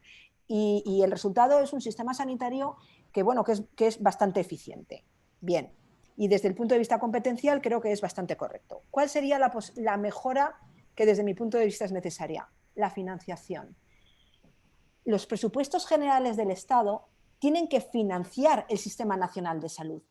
Y no tienen que financiarlo solamente de manera extraordinaria y puntual, como se va a hacer ahora, sino que de lo que se trata es que sea una inversión del Estado. Si el Estado es el que determina, como ocurre en otros modelos federales, el Sistema Nacional de Salud, ese Sistema Nacional de Salud tiene que estar en los presupuestos generales del Estado y tiene que financiar los servicios que tenemos en común. Todo eso lo tiene que financiar el Estado a través de sus presupuestos y que lo veamos los ciudadanos a través de sus presupuestos, los presupuestos generales del Estado, que a partir del año 2001 desaparecieron y se decidió que le correspondería a todas las comunidades autónomas. ¿Cuál es el problema? Como se ha apuntado, las comunidades autónomas están en una competencia brutal a la baja de los impuestos. Aquí en Aragón, por ejemplo, se ha reducido recientemente el impuesto de sucesiones. ¿Y qué es lo que hacen? Es una irresponsabilidad fiscal la que tienen las comunidades autónomas brutal. Es decir, yo bajo mis impuestos, pero a continuación le pido al Estado que me dé ayudas extraordinarias para yo quedar bien, darme los servicios. A ver, vamos a ver. Un Estado federal exige responsabilidad por todas las partes. ¿Y eso qué significa? Vamos a ver, el Estado central se ocupa de determinar los mínimos y los financia. Y las comunidades autónomas, si quieren mejorar, que las financien con sus impuestos. Y eso yo creo que eso es lo que habría que modificar. La LOFCA, el sistema de financiación de las comunidades autónomas, y hacer que los presupuestos del Estado vuelvan a tener un papel de inversión en la sanidad. Esa sería la propuesta de reforma que yo haría. A ver, Alberto, Rafa, ¿quién queréis tomar la palabra en esta cuestión? Sí. Rafa. Alberto, ¿qué eres? Alberto. A ver, yo me animo con esto porque coincido sustancialmente con lo que ha dicho Eva. Pero yo creo que, a ver, yo creo que efectivamente el reparto de competencias ni se va a tocar ni ayudaría mucho que se tocara. Salvo Vox, que quiere recentralizar, a Ciudadanos ya se le pasó. A lo sumo, si hay que hacer algún retoque constitucional, esto yo sí sugiero uno, que es introducir en la Constitución, en el artículo 43, que solo reconoce, por cierto, el derecho a la protección de la salud y adjudica a los poderes públicos la organización y la tutela de la salud pública. Yo ahí sí metería como derecho el derecho a la atención sanitaria en condiciones de equidad y de calidad. Esto blindaría bastante bien todo lo que se hiciera después en otros ámbitos de financiación, de legislación básica, etc. Yo creo que la atención sanitaria en condiciones de equidad y calidad hemos visto que es un elemento de seguridad de las sociedades y eso debería blindarse en la Constitución. ¿Se crearía nuevas herramientas con las que gestionar mejor el Sistema Nacional de Salud? Pues sí. Yo, en mi diagnóstico personal, el Sistema Nacional de Salud se ha demostrado, bien es verdad que sometido a una prueba de estrés brutal como nunca antes, esto también hay que ponerlo en contexto, pero se ha demostrado con déficit de articulación, ha mostrado, ya lo he dicho antes, cierta descapitalización histórica y tiene una gestión muy trabada, muy poco moderna. Entonces yo creo que si ese es el diagnóstico, bueno, pues hay que rearticular el sistema. Recordemos, no se han trasladado pacientes críticos entre comunidades autónomas cuando así se ha hecho entre Francia y Alemania, entre Italia y Austria. Ni ha habido apenas traslado de equipos. Se puede hacer, no hay impedimento legal, por cierto, pero no se hizo. ¿Será que no hay costumbre? ¿O será que se pensó que no había necesidad? Y luego, efectivamente, la cooperación horizontal entre servicios de salud y servicios sociales ha fallado de manera estrepitosa. Y esto no puede volver a pasar. Y también ha habido problemas de articulación vertical con el tema de la información, ¿no? Desde comunidades autónomas al Ministerio, que no ha sido oportuna, no ha sido fiable. Por cierto, seguimos sin saber la cifra oficial de fallecidos en residencias, al día de hoy. ¿Y ahí qué se puede hacer? Pues hombre, yo creo que hay que fortalecer el Ministerio, hay que devolver al Instituto de Salud Carlos III a la dependencia del Ministerio, hay que aumentar la inteligencia sanitaria y las funciones del Consejo Interterritorial. Si para eso hay que modificar la Ley de Cohesión y Calidad, pues habría que hacerlo. Yo desarrollaría muchos preceptos que no están desarrollados de la Ley de Salud Pública de 2011, por ejemplo, el fortalecimiento de los servicios de sanidad exterior y el trabajo, por cierto, entre Ministerio de Salud, comunidades autónomas y administraciones locales, que son claves en este tipo de problemas, como estamos viendo a partir de la desescalada. Y, por supuesto, ya hemos propuesto con Daniel López Acuña y con José Martínez Olmos y con otros colegas crear una agencia estatal de salud pública que tiene en Canadá o Francia o el Reino Unido o Suecia, ¿no? Pero una agencia estatal de salud pública de verdad, o sea, con consejo de administración, donde estén las comunidades autónomas, Sí, señora. que trabaje en red, que pueda comprar los insumos críticos y crear las reservas, que rinda cuentas. Por cierto, y este es un punto clave, ¿a quién? Al Congreso, a un Senado reformado. Por cierto, recuerdo que el Senado tiene una comisión de comunidades autónomas. El Senado una comisión de comunidades autónomas, cuando debería ser la Cámara de Representación de las Comunidades Autónomas, ¿no? Y un fondo de cohesión suficiente para atender necesidades especiales o supracomunitarias sobrevenidas, ¿no? Y desde luego el tema de la financiación. Yo creo que hay que refinanciarlo, hay que mejorar las condiciones y las retribuciones del personal, hay que destrabar la gestión, profesionalizando la gestión de los centros sanitarios y creando condiciones para atraer y retener el conocimiento, y hay que aumentar la cogestión de las instituciones sanitarias y, sobre todo, desburocratizar los procedimientos.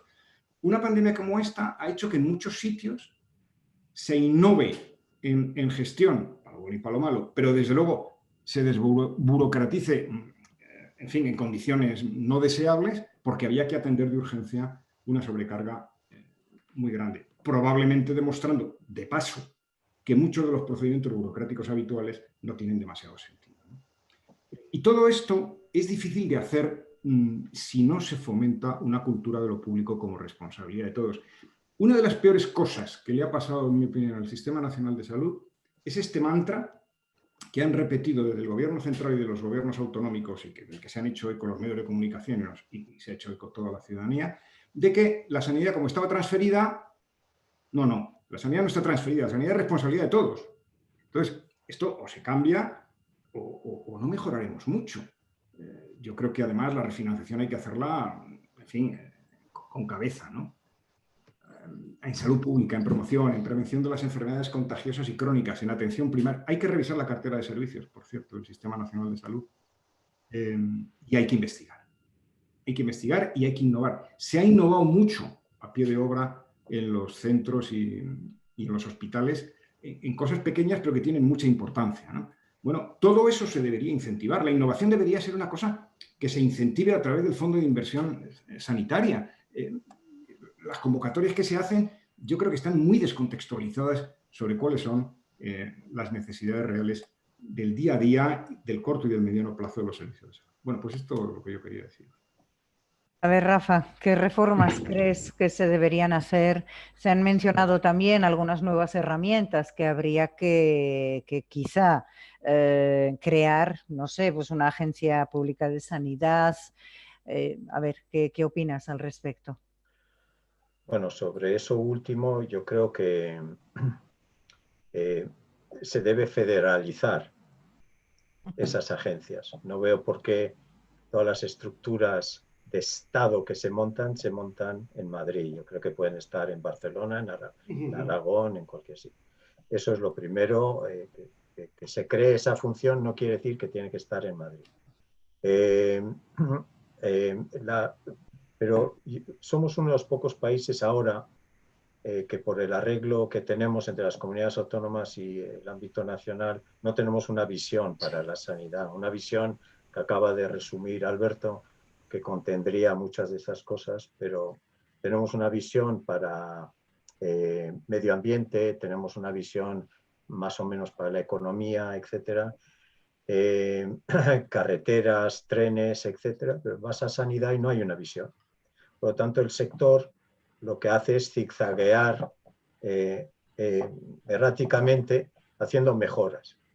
Entonces, yo creo que el nivel central con las comunidades autónomas tiene una obligación de crear una visión que vaya eso hacia un pacto de sanidad o no. Yo, tal como está la situación, no perdería mucho tiempo en eso porque creo que no se va a dar, pero es compatible tener una visión. Si vas a Inglaterra hay un plan a 5 años y luego hicieron un plan a 10 años. Pues sabes a dónde va. A partir de ahí hay que dejar que las comunidades autónomas hagan lo suyo y si miramos hacia atrás en los últimos 10 años, donde ha habido innovación organizativa y de gestión, porque tenían la gestión, ha sido en las comunidades autónomas y en los hospitales. Ha sido en lo local. Entonces, lo que está ocurriendo en España es que no circula esa información. Entonces, yo creo que una función que debe asumir el Ministerio o una de estas agencias es hacer circular esa información. En lugar de estar tan obsesionados con uniformar España todo el tiempo, es evidente que España necesita una base de equidad, como se ha explicado ahora, entre todos. Pero a partir de ahí tienes que dejar que la innovación se haga allí donde están gestionando cosas difíciles. Y entonces, el nivel central lo que tiene que hacer es hacer circular ese conocimiento muy rápidamente, en lugar de estar diciendo, venga, no os paréis todos, vamos a parar el país hasta que todo el mundo haya decidido a nivel central lo que necesitamos todos. Eso no va a funcionar nunca en un estado descentralizado. Y sin embargo, vamos a aprender todos mucho más si hacemos circular esa información. Y luego, el último comentario que quería hacer es que, obviamente, sí está infrafinanciada la sanidad y los servicios sociales, pero el dinero nuevo que se ponga, no solo el inmediato por la crisis, sino el dinero nuevo que se ponga siempre, no debe ser para enraizar el modelo de agudos que tenemos, porque es incompatible con la demografía y la cronicidad en el país. Y entonces, si uno le mete más dinero a esto y no lanza a la vez una transformación con esa visión, no va a tener la sanidad que nos hace falta en los próximos siglos. No lo vamos a tener. Simplemente ese dinero entra en el famoso agujero negro y se va perdiendo, se va enraizando el modelo que tenemos, que está muy centrado en hospitales, tecnología, etcétera, y no vamos a tener el que nos hace falta, y el que nos hace falta nos acaba de decir en la cara cuál es: el sociosanitario, uno que no permite que vuelva a ocurrir lo que ha pasado en las residencias, uno que empieza a tener obviamente muchísimo más servicios a domicilio y no aparcar a gente en residencias. No entro más porque simplemente hay que ir creando esa visión, pero nos acaba de decir el virus qué modelo necesitamos.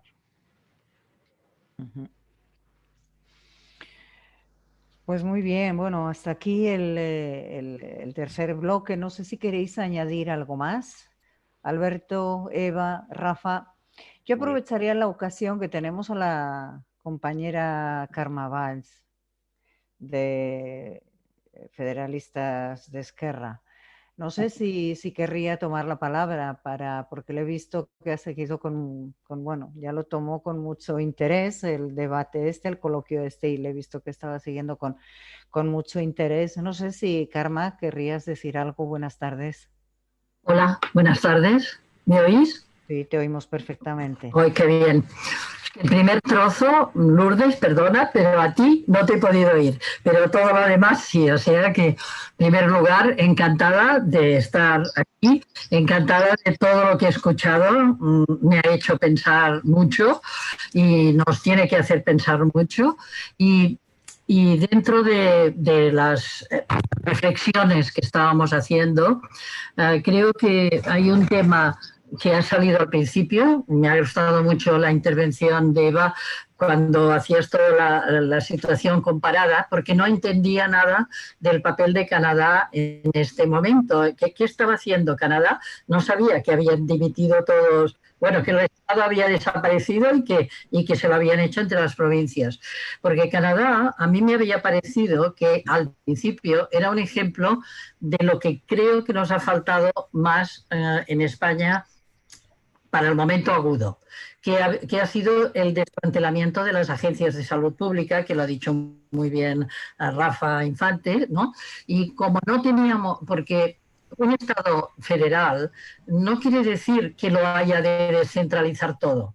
Lo que tiene que centralizar, a lo mejor tiene que haber estructuras centrales que se tienen que mantener.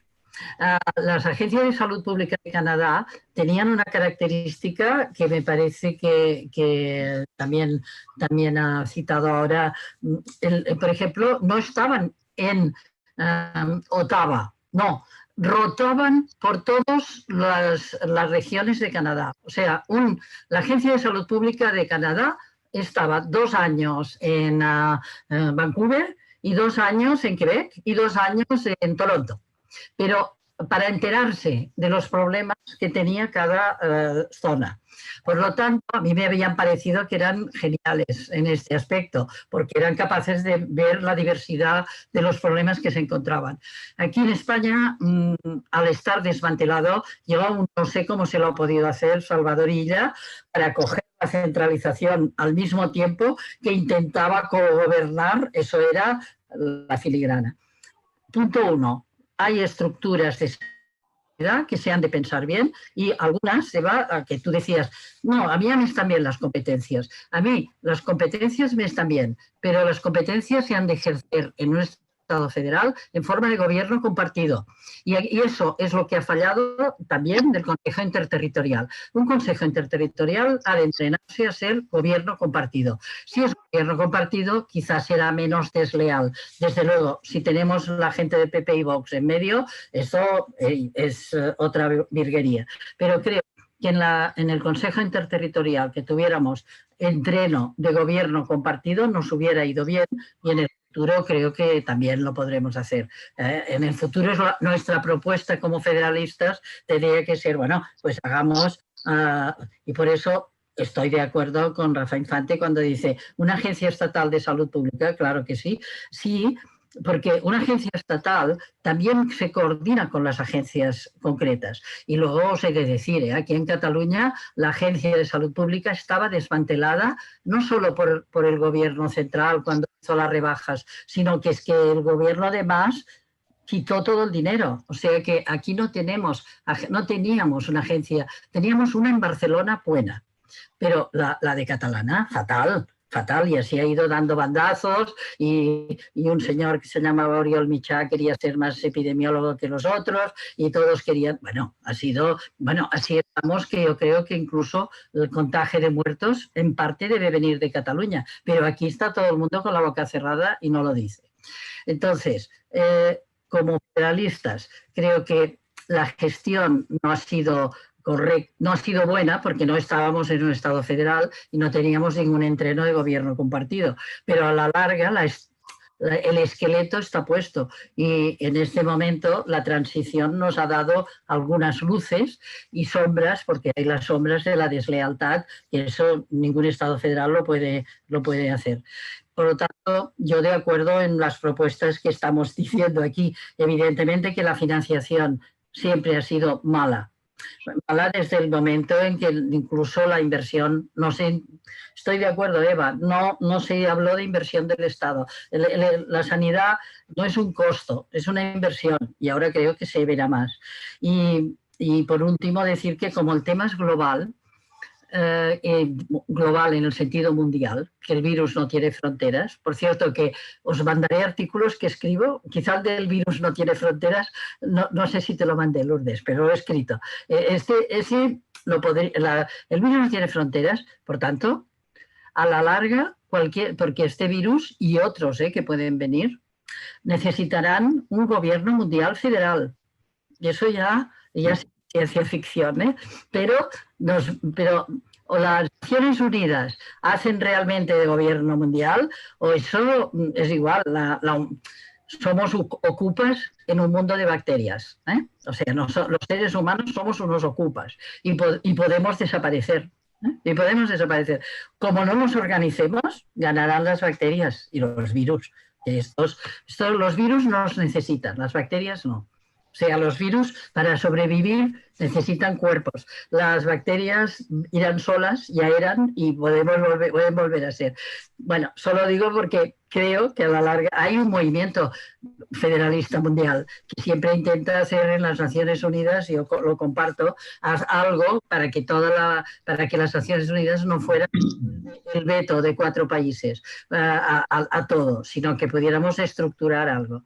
Bueno, corto, que me extendería demasiado, pero encantada de lo que habéis organizado, ¿eh? Eso lo tenemos que imitar en muchos sitios y ya os invitaremos, ¿eh? Muchas gracias, Karma. Muchas gracias. Bueno, y tenemos algunas preguntas. Me dicen que Manu está ya preparado. No sé si podemos verle. Manu, hola, buenas tardes. ¿Que has estado recogiendo las preguntas? Sí. Sí, buenas tardes. ¿No te podemos ver, Manu? Es que para eso dependo de Ricardo, no hay problema. No hace falta que me veáis. No, bueno, vamos a ver, buenas tardes. Me ha parecido muy, muy interesante, ¿eh? Todas las intervenciones, he ido tomando notas y bueno, entonces, perdón, estaba intentando poner el vídeo. Vamos a ver, hay un par de preguntas. Por un lado, Juan José Solozábal hace hincapié en, igual esto Eva puede contestarnos un poco más, dice quizás llamar conferencias de presidentes a las conferencias telemáticas sin orden del día, sin derecho a réplica y sin transparencia resulta bastante excesivo. Sí.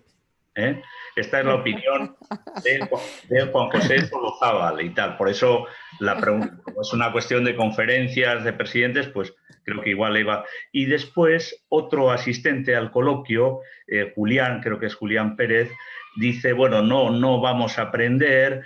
Madrid está anunciando nuevos hospitales en lugar de apoyar la atención primaria y varias comunidades autónomas van a hacer de las residencias una sanidad paralela, dotándole de recursos que deben estar en atención primaria.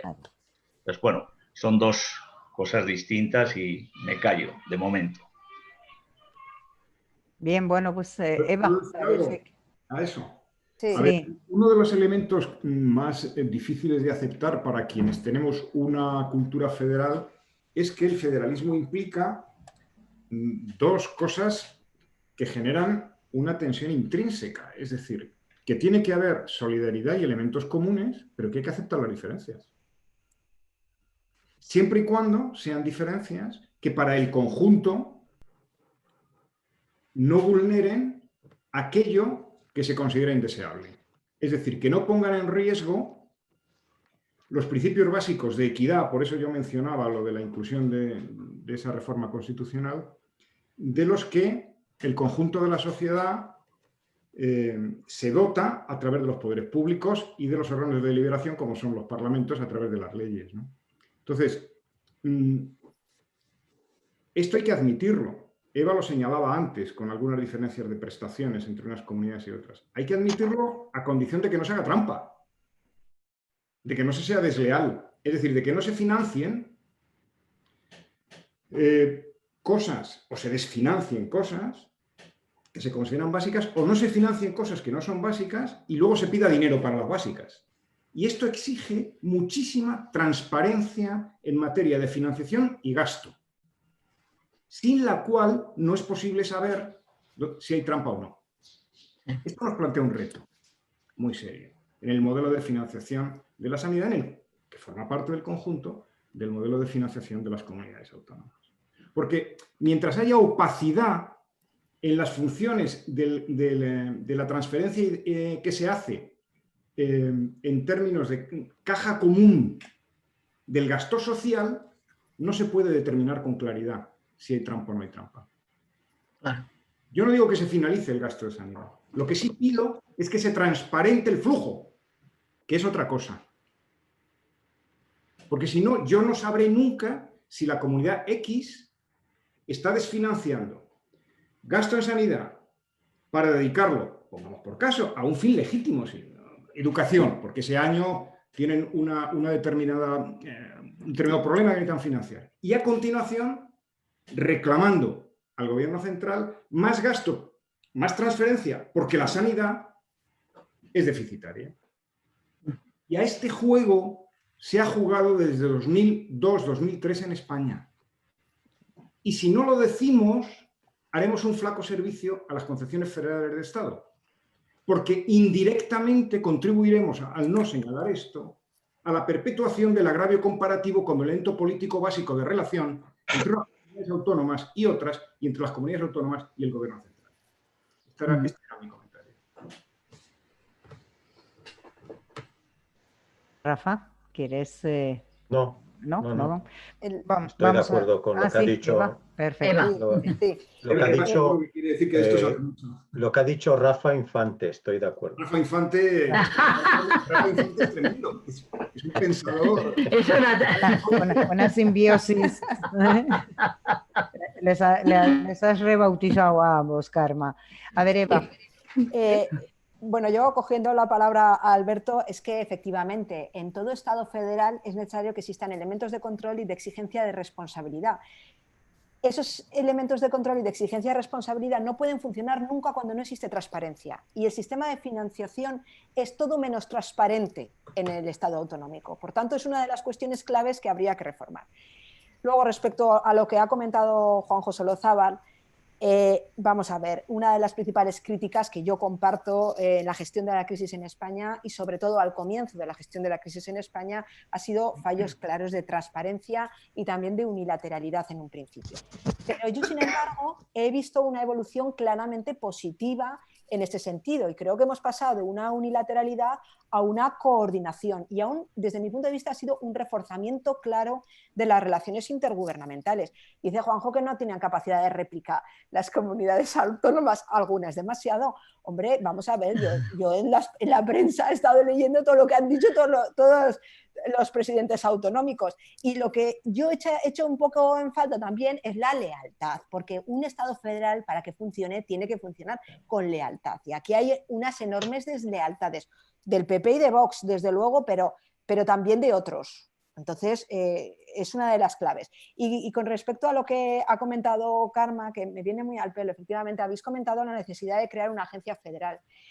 Yo estaría de acuerdo en crear una agencia federal. El problema es que crear una agencia federal puede no resolver nada, como ha pasado con el caso canadiense, porque puedes tener una agencia federal, pero puedes no hacer uso de ella, porque en la gestión de la crisis en Canadá, el gobierno federal se ha inhibido completamente. Y incluso ni siquiera en los criterios de test que ha sido generalizado, la centralización ha sido generalizada en todo el Estado. Y lo único que ha hecho ha sido tratar de centralizar la información. Bueno, y las críticas, los fallos de información, pues semejantes a los que ha habido aquí, que no se saben los números de muertos, la descoordinación ha sido completa.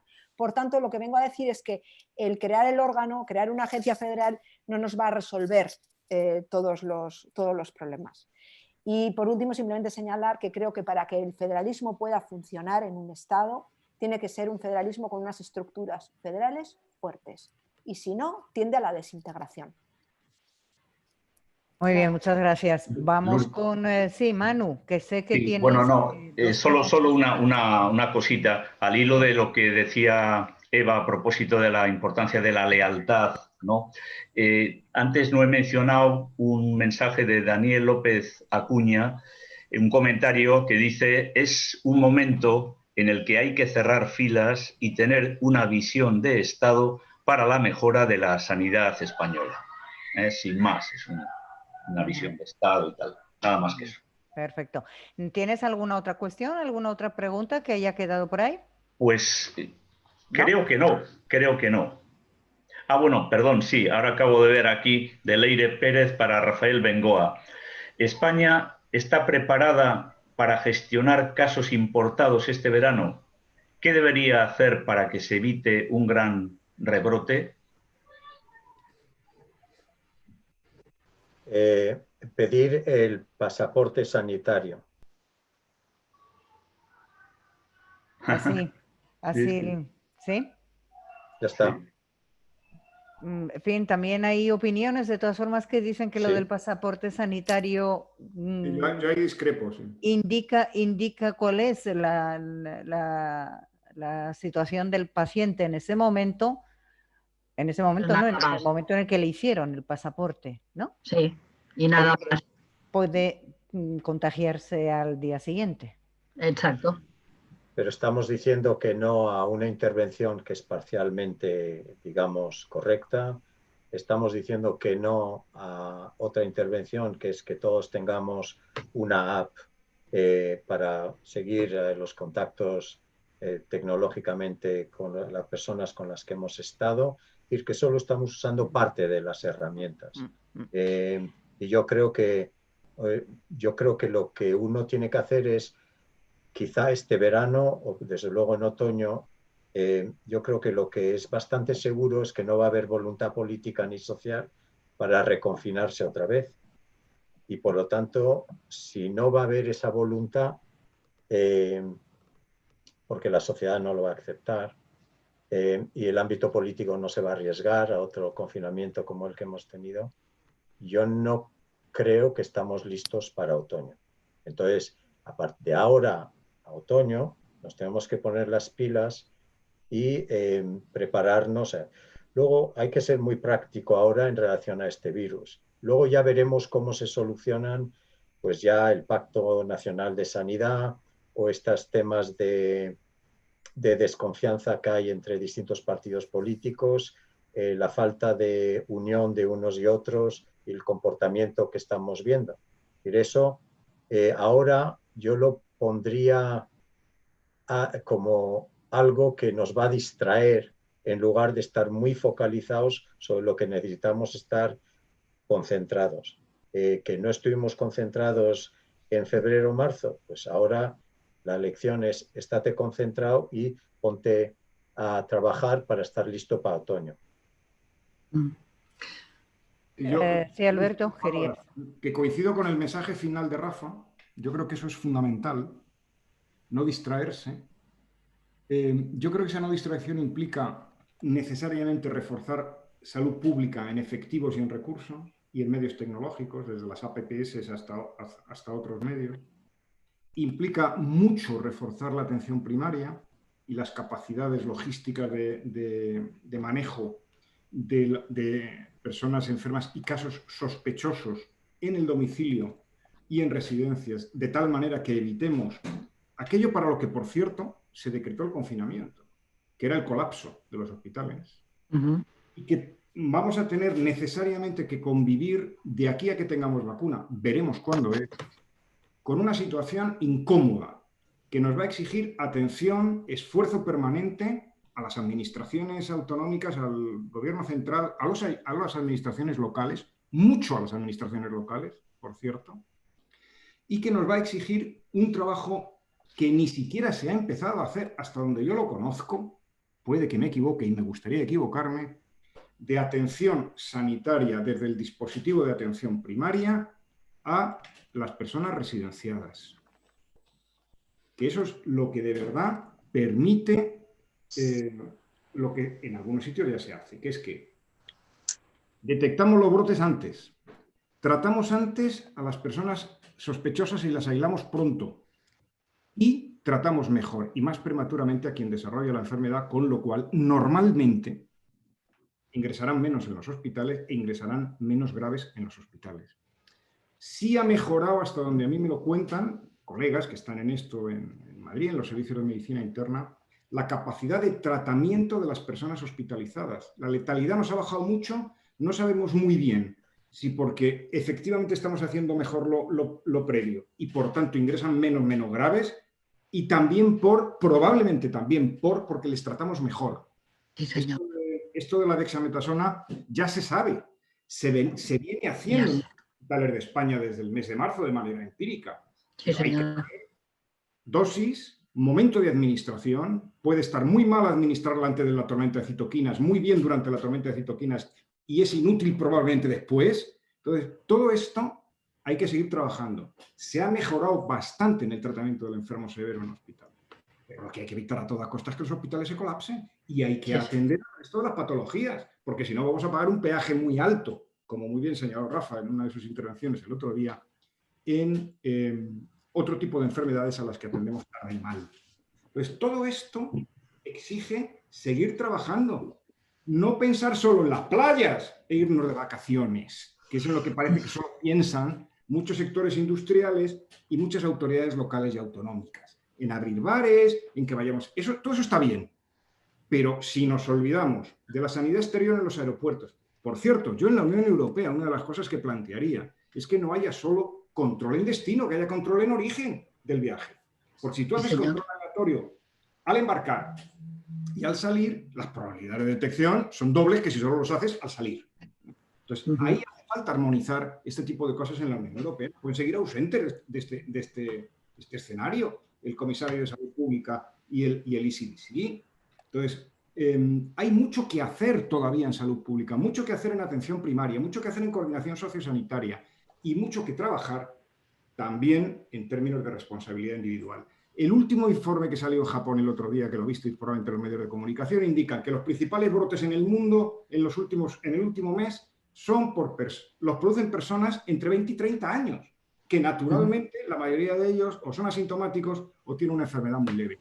Y tú sales a la calle, la mascarilla no se la están poniendo los chavales de 30 y menos, se la ponen las personas de 30 y más, y normalmente las personas mayores. Ahí hay una labor a hacer por parte de las autoridades de salud de todos los ámbitos. Queda muchísimo por hacer para, si no evitar, al menos paliar o retrasar y disminuir el impacto de cualquier rebrote. Todo esto es suponiendo que el virus no muta, que en China nos llegan... Y luego queda otro gran problema, y es qué va a pasar con la vacuna cuando esté. Ahí sí que vamos a tener una batalla mundial por la gobernanza sanitaria. No sé si centralista, indirecta o perifrástica.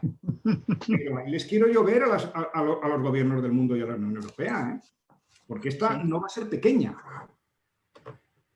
Bueno, este era mi comentario.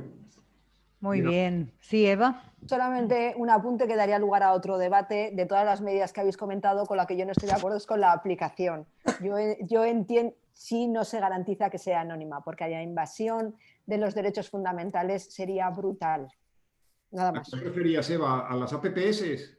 Sí, no, sí. al pasaporte. No, me refiero a las aplicaciones de móvil que permiten el seguimiento individualizado de las personas. Eso es otro debate, pero es otro debate simplemente quiero apuntarlo. Es un debate que vamos a tener dentro de 8 días precisamente, que bueno, que ahora ahora os anunciaré, o sea que bueno, que me viene muy bien para terminar el encuentro de hoy y anunciaros el del próximo día. No sé si queréis decir algo para terminar.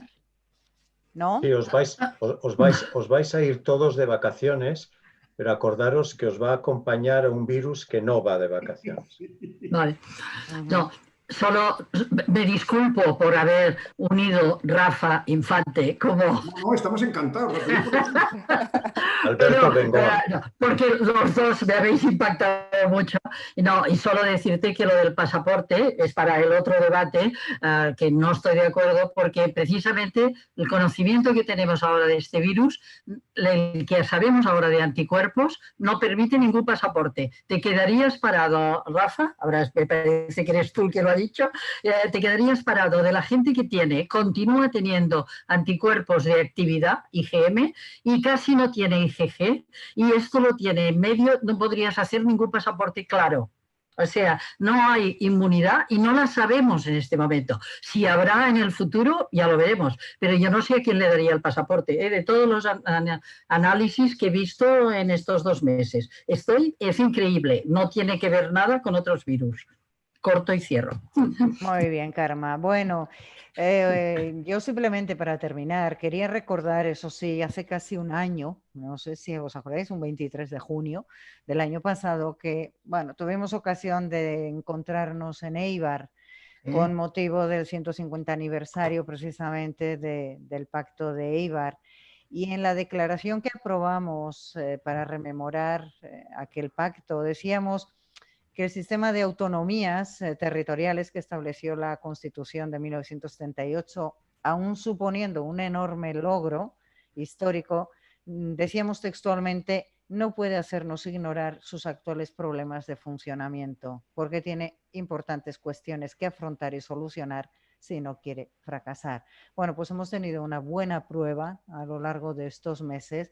Vamos a seguir con la prueba y desde los federalistas seguiremos trabajando para que una cultura federal se vaya extendiendo a lo largo y ancho de nuestros territorios y con la esperanza de que alguna vez podamos tener una organización territorial más acorde con los tiempos y las necesidades que tenemos.